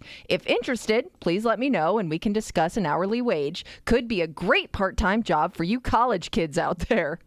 252-WCMF, 252-9263. Where are you going to find an 87-year-old woman that needs a companion who will be drunk at 2 o'clock in the afternoon in the middle of the day while also being sassy and possibly difficult to deal with? Tommy, what do you think? This is Boozy Granny. Entitled Granny. Boozy Granny, one of my favorite 70s funk artists. Shh. Oh, I was going to go country. Sorry, go ahead. No, it's fine. I was going to, it wouldn't have been good. So where do you find a boozed up, entitled granny? She's got opinions. She thinks she's got a right to that cocktail. By the way, she's got a bar in the house that she has access to. Okay. This is the East Side Granny. Okay. What do you think? East Side. This is a tough one because I got a couple little areas. Oh, well, I mean, which one speaks to you the most? Well, oh no, I'm scared. It's No, I'm tough. scared. This is Oh, a it's tough hard one. This is a hard one. Oh no, I'm scared of the drunken granny. I'm going to take Fairport. Fairport? Yeah. Why Fairport? Because I know a few of these people. Okay. You know, some drunk grannies in Fairport. Yeah. This does not feel like a Fairport grandma. First of all, you know nothing of Fairport. I know everything of Fairport. Thank you. I was the one that brought you the government-subsidized porch story. You would have lived your whole life not knowing But that. you don't hang in Fairport. I have hung in Fairport. Shut up. I do. I've been in the street. I've been through the streets of Fairport. You know why they got sidewalks in Fairport, Kimmy? Why? Because the streets ain't for everybody. Of Fairport. So Fairport is my favorite. Okay, look. This ain't about where an 87-year-old drinking grandmother who needs help would be living, because that could be any town in the greater Rochester area, right? That does not help the description. The question is, where is there someone that cares enough about their elderly mother, grandmother, But whoever? they live with them. Yeah. But and as of recently, was able to stay home until they picked up a part-time job. Right. I agree with you, it's east side, but it's only slightly east of the river. You went too far east, my friend. There you go. I'm basing this on what the middle of the day looks like in and around this area, because they whining in Brighton. Right. Brighton. I'm going to guess that the oldest population, on average, in Rochester is in Brighton. I'm going to guess. No. You don't think so? No. I walk around in the middle of the day a lot of towns. I go to Gates once a week. I'm in Henrietta every single day. Brighton, when I'm there, when I'm driving through 12 Corners, when I'm stopping to grab something on the way home. Yeah, but it's aged out. It's flipped. No, I mean, no, a lot of towns have flipped. Yeah. I feel like Brighton is the last bastion of old. I agree with you. There are now younger people living in Brighton. I think if we were going to hit on an old lady, it's going to be Brighton. All right. You know it, too. Nah, I'm not. Back-to-back champ. How does that sound? Feels good. Can we get T-shirts made? Kimmy, can I borrow your dad's Bulls back-to-back T-shirt and model it after mine? Okay. The phone number is 252-WCMF, 252-9263. There was one rule and one rule only. What's that? What do you do? You get one pick. All right. If you're on hold and you hear someone else call up and say your pick, you got two options. You can hang up the phone, try again next week. We won't be mad. Or what do you do? Pick another town. If you call up the show and you go, I was going to say, but then I went, you are disqualified, and the commissioner has final say. 252-WCMF, 252-9263. Let's start with Caleb. Hello, Caleb. Hello, Duffy. Where are they whining? I'm going with Irondequoit. Oh, wait, it sounds like you had another choice in mind. No, I didn't. I'm kind of torn, and I just wanted to go Irondequoit because I just wanted to play the game. What about Irondequoit speaks to you, Caleb? I don't know. I feel like it fits. I don't know. So you were torn, and you can't even give me a good reason why you went with Irondequoit. A lot of old folk. There's a lot of old people. Oh my God! I can't put my finger on it, but like I said, I just want to play the game, man. Just give me that. Just want to play the game. You sound like a junkie. Just give me one. I just got to play the game, man. Come on, just let me in. Just one game. Caleb, thanks for the call. Didn't we find out Irondequoit was the fastest flipping age-wise town in the greater Rochester area? What was that? I remember it was hot real estate market. They were getting the youngest the fastest. But this is an old person living with family. But this family could be... So that means that... This family could be 60. True. This could be your daughter. It could be. But that means like she could have moved out of her old neighborhood to her neighborhood. Okay, also could be that. You know what I'm saying? Like, that's the way I'm seeing it. Okay, well, you saw it wrong. 252-WCMF, 252. Which makes your pick crap. 252-9263. Let's talk to Christine. Christine, where are they whining? I am going to say Pittsford. Why Pittsford? Well, the Post always starts out, I'm going to post here, and they always apologize if they think they posted too many times. I think it's a daughter living with mom, so mom owns the house. Big enough that it can be a big enough family, wants to be driven around all over town. That sounds like Pittsford. I think it's winding up. What'd you say? I said that sounds like Pittsford. No, I meant her. No. I meant the description that I was making a joke about Tommy. Wants to be driven around and entitled. That sounds like Pittsburgh. What she was describing, Kim. She was describing. There was I no believe, way. Christine, correct me if I'm wrong. You were describing the Post. No. And then there was no way. You are going to disqualify me. And then Pat spoke and he said. No way. Man, this is awesome. Like Pittsburgh. You know what I meant Bravo. when I said that. Bravo. Yes. Chump. So I guess your pick is back on the board? I believe that puts Brighton back on the board, everybody. I think I know why I just got disqualified, and I think you do, too. I think Christine set you up. And actually, you didn't. Actually, she didn't even really try that hard. Because You just took the bait. describing the pick.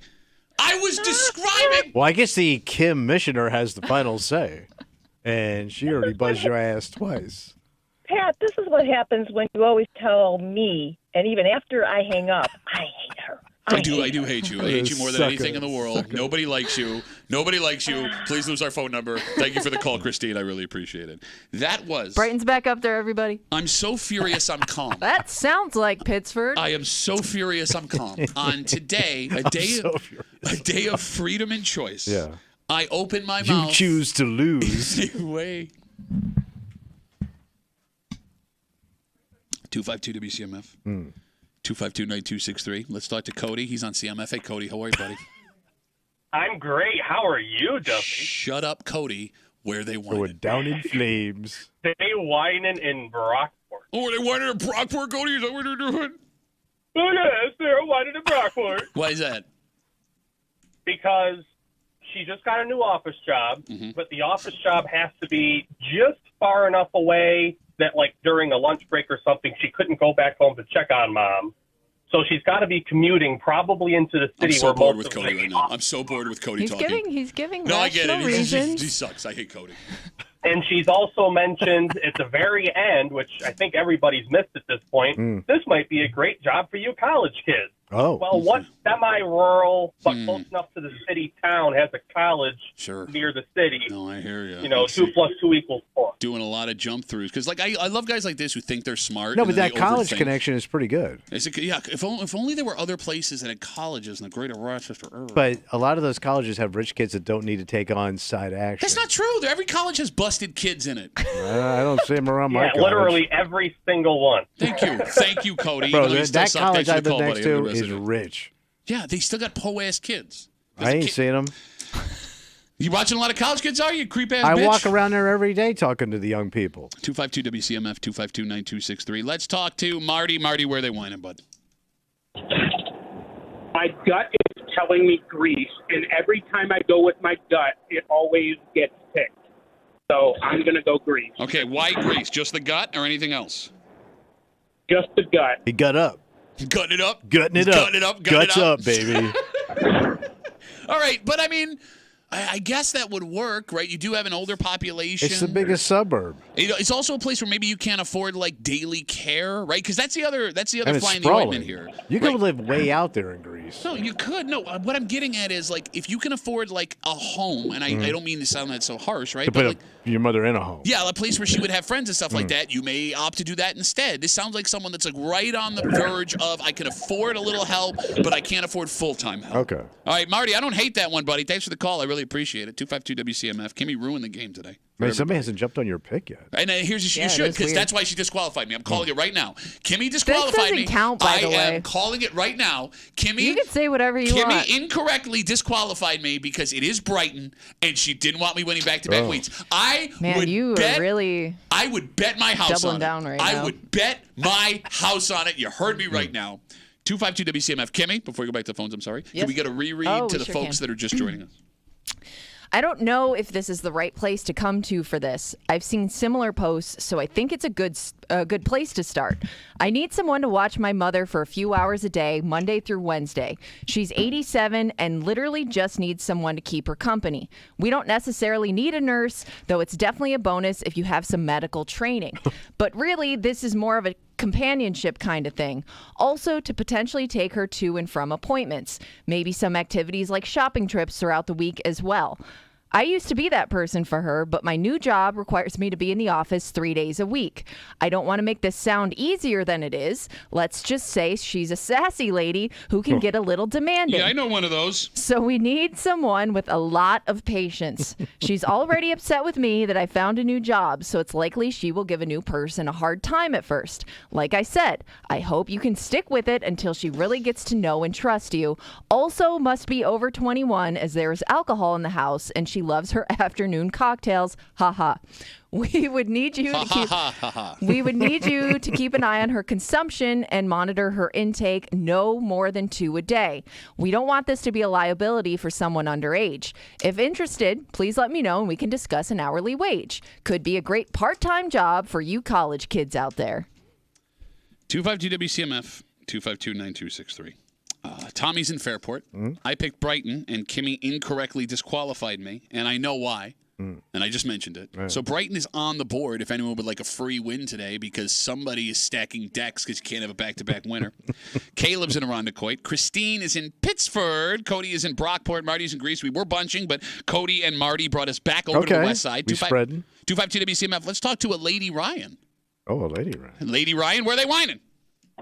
Gates. Why Gates? Sassy, and also I think that anybody that can't stay home with, again, like the other east side, you can stay home, you have somebody in the house, one person isn't working. Gates, you're working, you can't stay home with them. Ryan, I want to point out that Tommy's so bored by your call, he just yawned and everyone on the live stream saw it. Well, that's rude. I know, is that rude? Isn't I Tommy can't control it, I'm old. Kimmy also sucks, right? Doesn't Kimmy also valid suck? points. Okay. Well, thank you, Kimmy. Ryan, where do you live? I live in Rush. Okay. Oh, okay. That's way off the board there. All right. What is if I were to ask you about like do rich or poor people live in Rush? What would you say? It's a little pricey. You got some land out there. Ooh, look at fancy Ryan over here. I got money. Not no big me. deal. Not me. Everybody else do. All right. Ryan, we got you for Gates. Thanks for the call. 252 WCMF 252-9263. Let's talk to Steve. Steve, where are they whining, buddy? They are whining in Webster. Ooh, why Webster? Well, that's where life is worth living. This lady obviously likes her afternoon, drink here and there. She's a little sassy. She's got some money, and her son probably lived with her. Just that's where it is. It's in Webster. So you're assuming it's a son, because I don't think we got a gender on the post, did we? It didn't say man or woman. No, I'm assuming. You're right. Well, you know what happens when you assume, Steve? Wait, you had it as a man? I do. I had it as a woman. I did too. Steve's got it as a man. Hey, no, dude. I think it's a guy that lived at home, stayed in the basement, played video games all day, and we took did care find of out. Mom, and now he's got to go out and get a job. Highest concentration of mama's boys. You're going to do this again? We're going to get more emails? Steve, thanks for the call, buddy. Have a good rest of the day. 252 WCMF 252-9263. Let's rip through some here. Okay. Because all the joy of life has been taken out thanks to somebody in this room. Way to ruin everybody's day. No, not everybody. You didn't play by the rules, my friend. I absolutely played by the rules. This is such. I am so close to cursing at you right now. I am so mad. On election day, on a day of choice, you took it away. No better than Putin. 252 WCMF 252-9263. Let's talk to Chris. Chris, where are they whining, buddy? Morning, Henrietta. Why Henrietta? Because of the school thing, that was a good clue, like the other caller said. Okay. A lot of places, shops and stuff to take mom shopping and different errands. Granny on the Jeff. Granny on the Jeff sounds like a southern. Granny on the Jeff, boy, run, run. All right, Chris, we got you for Henrietta, buddy. 252 WCMF. I'm only taking this call because of the name, because I've never met this name before. I don't know if this is their real name. We'll find out. 252 WCMF. Gander, where are they whining, buddy? Well, I put a lot of thought into this now. Hold on, stop. Is Gander your real name? It's of course it is. Okay, I'm asking. It is Brighton. I win? I hate Gander now. You may. You're gonna win. You're gonna win because Kimmy obviously stacked the deck, knowing that I was gonna be a back-to-back champion. Gander, congratulations for playing the game the right way after Kimmiously. I'm so mad right now. I am so mad. What's my price? You get to sit and wait and hear if it happens. But thanks for the call, buddy. Have a good rest of the day. 252 WCMF. 252 WC. I'm so mad. I'm so mad right now. You did it to yourself. I didn't do nothing, man. You're all conspired against me. Nobody You're all did. Conspired You against did me. this all on your own. No, I didn't do nothing. Nobody was talking I made but a you. joke making fun of you. Yeah, because you run your mouth. You always got to be on with the jokes. Everything's a joke. We should try it sometime. Be on once with a joke. How about that?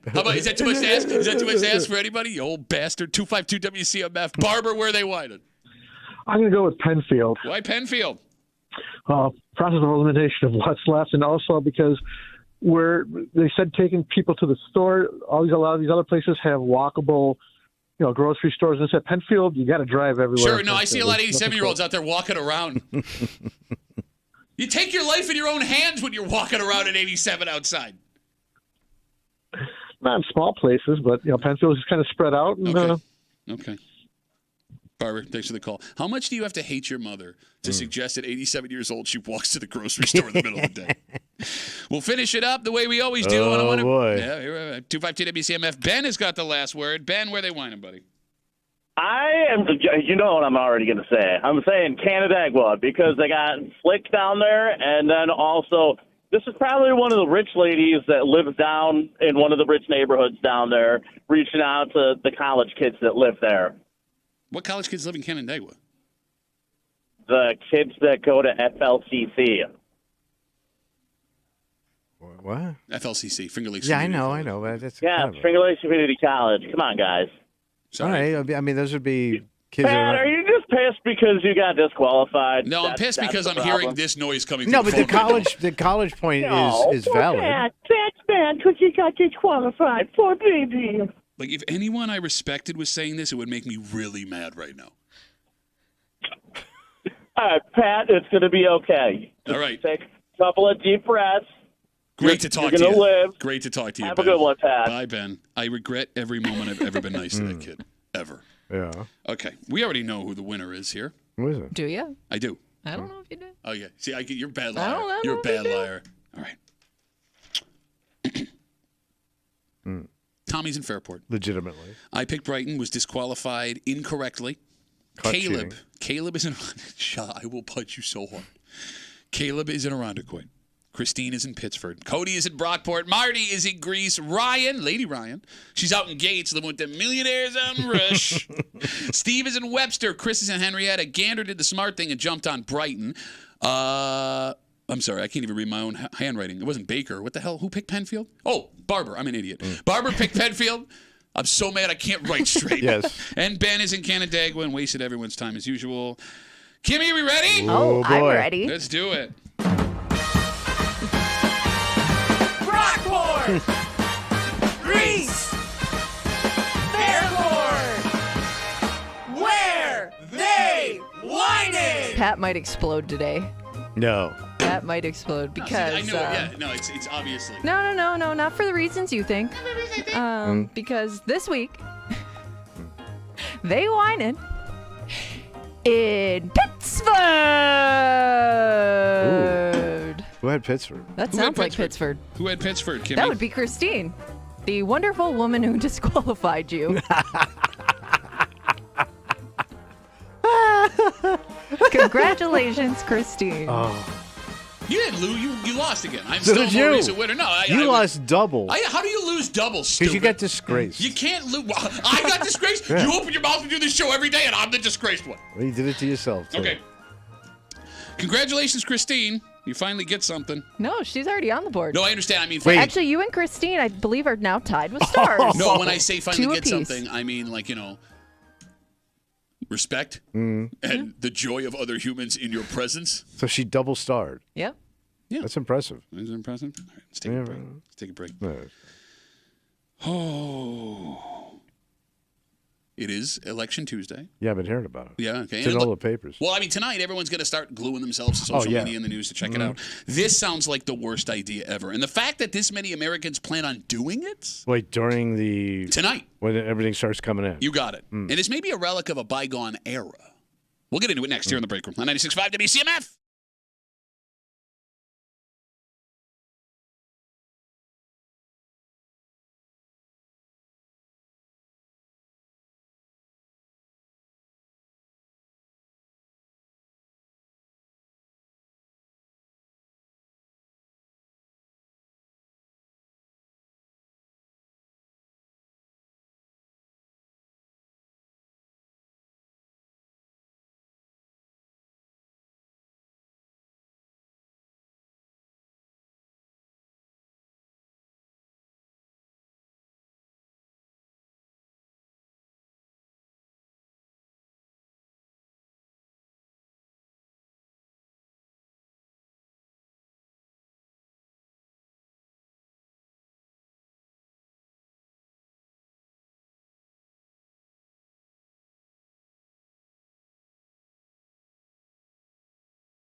So the polls are open. Americans are making their voice heard, have made their voice heard if you voted earlier or by mail-in ballot. And all that's left to do is find out who wins. That's it.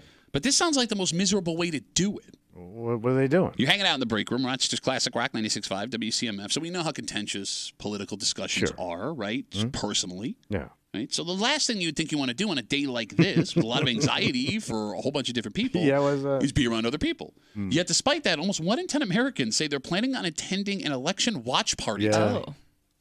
Yeah, I would not want to do that. 1 in 10. And again, even if like you're going with people who all, vote the same way, there will still be arguments. Arguments are just like you're now fully invested in the election for the next, however many hours you're there. Like, there's no escaping it if you're going there purely for this reason. So there's a couple of things here, right? Like, I would assume that most people going for the election watch party care about the presidential election, right? So I guess if your candidate wins, it's a great experience. You got a party. But if your candidate loses, you ain't got a party. Oh man, that's uncomfortable. Yeah. Oh no. And you may not know for a while. That's the most crazy part about this is, we're going to wake up tomorrow and odds are, based on the last few elections. So far, you've just seen the tip. Exactly. For God's sakes, man, we're talking about democracy. Can we not add penises to it? The penis of democracy. No, you could have just said the tip of democracy. Why'd you put penis in that sentence? So the majority of Americans, almost one half, say they will be watching it alone tonight, the way the results come in. I mean, I'm going to watch it. You just watch it with the people in your house. Yeah, I mean, maybe that's what they mean by and alone. mostly it's going to be, I'm going to have it on in the background because nothing's going to come in. By the time I go to bed, it's going to. Yeah, you're going to know I'll know just as much then as I know right now. No, you're right. Who's going to be the president? You're right. I mean, it's going to be interesting to see what clues we have tonight because even on the one, like, the last But president. they both jump on everything. Yeah. I just saw a black guy walking out of the precinct. I think we won. You know what I mean? They both jump on things. No, I know what you mean, man. Like, you're right. It's better to wait and be sure. Right. But nobody wants to wait. And these news, they got to talk about something, man. It's funny, and people want to make the argument it's only within the last couple of years that we've had to wait the next day. I mean, are we forgetting about Bush Gore in 2004? Yeah, true. That was it a 04? long process. I mean, that was weeks and weeks and weeks. Well, weeks and weeks. Oh my of God, waiting. yeah, it made went it all the on way to and the on. Supreme Court.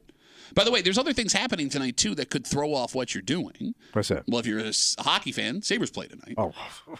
That game's going to be live on CMF. That is going to be a welcome distraction for me because that may be the one channel I can watch where nothing political is going to show. I have to ask you a question. Are they good or bad? Sabres are bad. In fact, if they lose tonight, they could be in last place in the NHL. Oh. Yeah. But a last place hockey team is better than wall-to-wall political coverage right now, right? And it's funny, too, because depending on which time of the night you tune in, it could completely change how you think this is going to work out because they're going to have results coming in. And it is weird to me when they do these election results shows, they do it like a sporting event. Oh, yeah. Right? Where, like last night, the Kansas City Chiefs beat the Tampa Bay Buccaneers in overtime. And the score goes up on either way because you don't know what's going to happen. Whereas with an election, with the score going up, it's already been decided.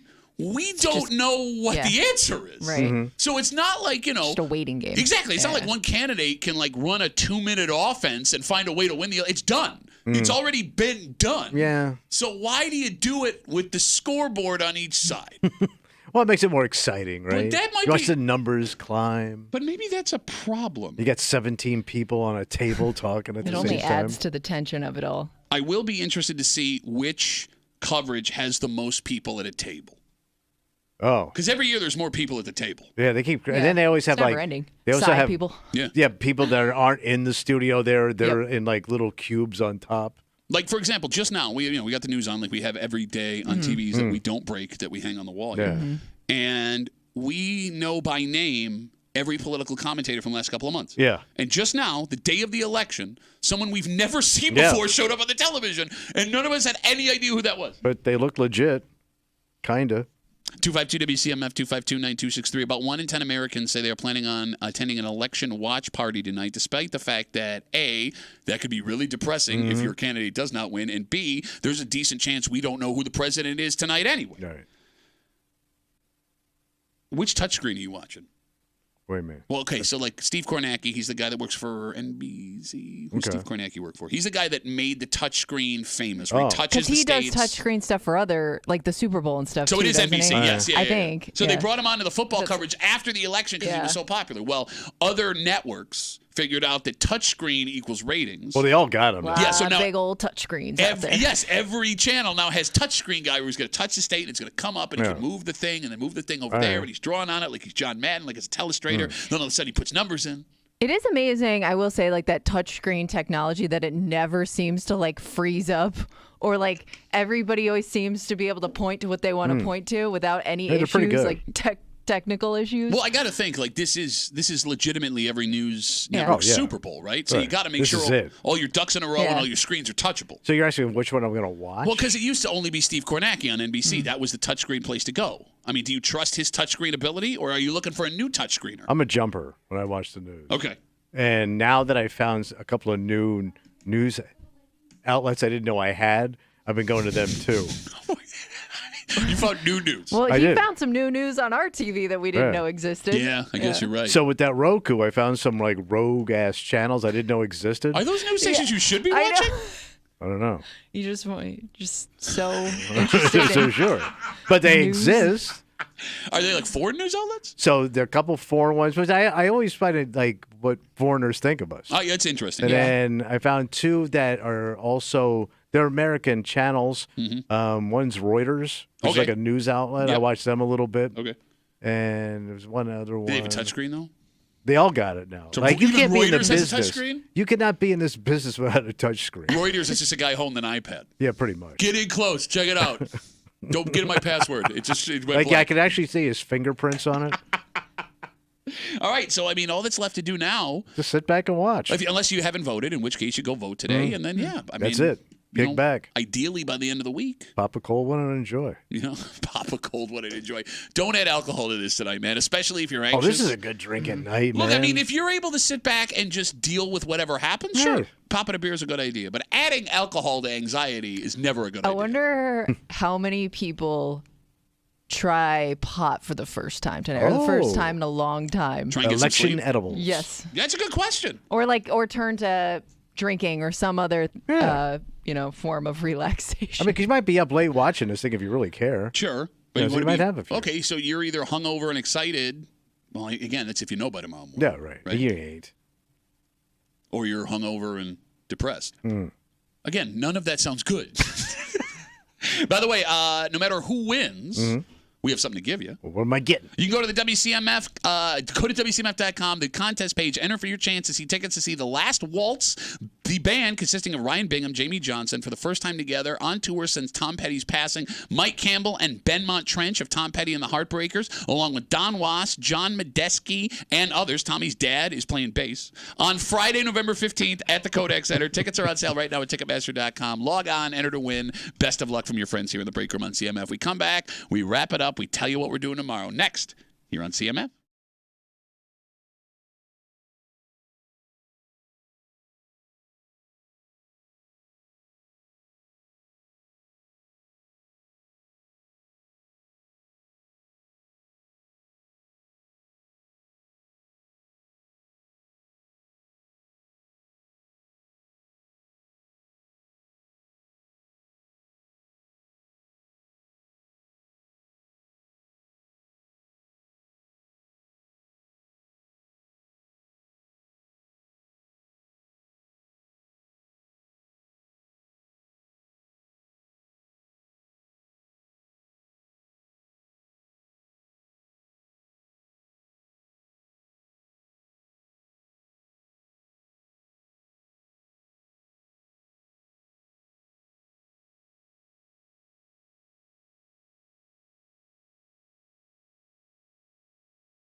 That's going to be a Rapperoo. Audio Tuesday election Rapperoo. Yep, here in the break room on CMF. Go out and vote if you haven't gone and voted yet. Again, it is your American birthright and earned if you are new to our country. Yeah, it's your share. Yes, go out and make your voice heard. But we continue on, no matter what happens tonight. The rock continues. Yes, the rock continues. We rock on. Tomorrow is Wednesday. You know what that means? Oh, hate. Yep, hate mail of the week Ooh, coming might at be you. a lot of hate. I was Ooh, gonna say, man, a lot of hate tomorrow. Don't even need this segment tomorrow. There was a woman who's upset with the take that you had. Me? What'd I do? Well, it was a great story. It was a young man, teenage boy, 15, who was golfing with his father out at Ravenwood, if I'm not mistaken. Yeah. And his father went into full cardiac arrest. Right. Collapsed on a green. The kid saved his life. Yeah. CPR that he learned as a freshman in high school. If that kid was not there, cardiologists say his father most likely would have passed away. Yeah. Okay. He's in the hole. We started having a discussion about the power dynamics and how they would change if your son saved your life. But you decided to take this break and run in a different direction of what the kid earned as a reward. Oh, yeah. And you started naming physical and monetary things. We collected. Getting very specific. We is collected. There is a man who does not like that take. Oh, really? Because you put a price on a human life. Yeah, everything's got a price. And did we determine what that price was? No, the federal government believed they determined it. Well, based we, on, as part of the American people. Yeah, well, you're part of the Nixon Yeah. administration. Yes. You got the hairline for it.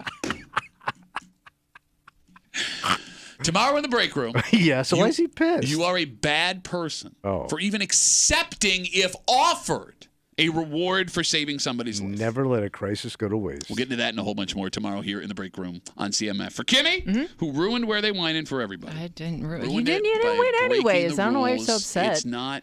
Don't look at me. You got to talk to Christine. Yeah, she buried your ass, Shut man. up. Like she won and disqualified you in the same call. The funniest part was like that dumb look on your face when you didn't even realize what was happening. Because I didn't disqualify myself. Like that trap 'Cause I didn't door that disqualify you myself. actually pulled yourself. For Tommy Muley, who is a trapdoor for any of his coworkers, look at the last couple of shows he was on. Bruh. My name's Pat W. We'll see you tomorrow morning in the break room, 6 a.m. on 96.5 WCMF.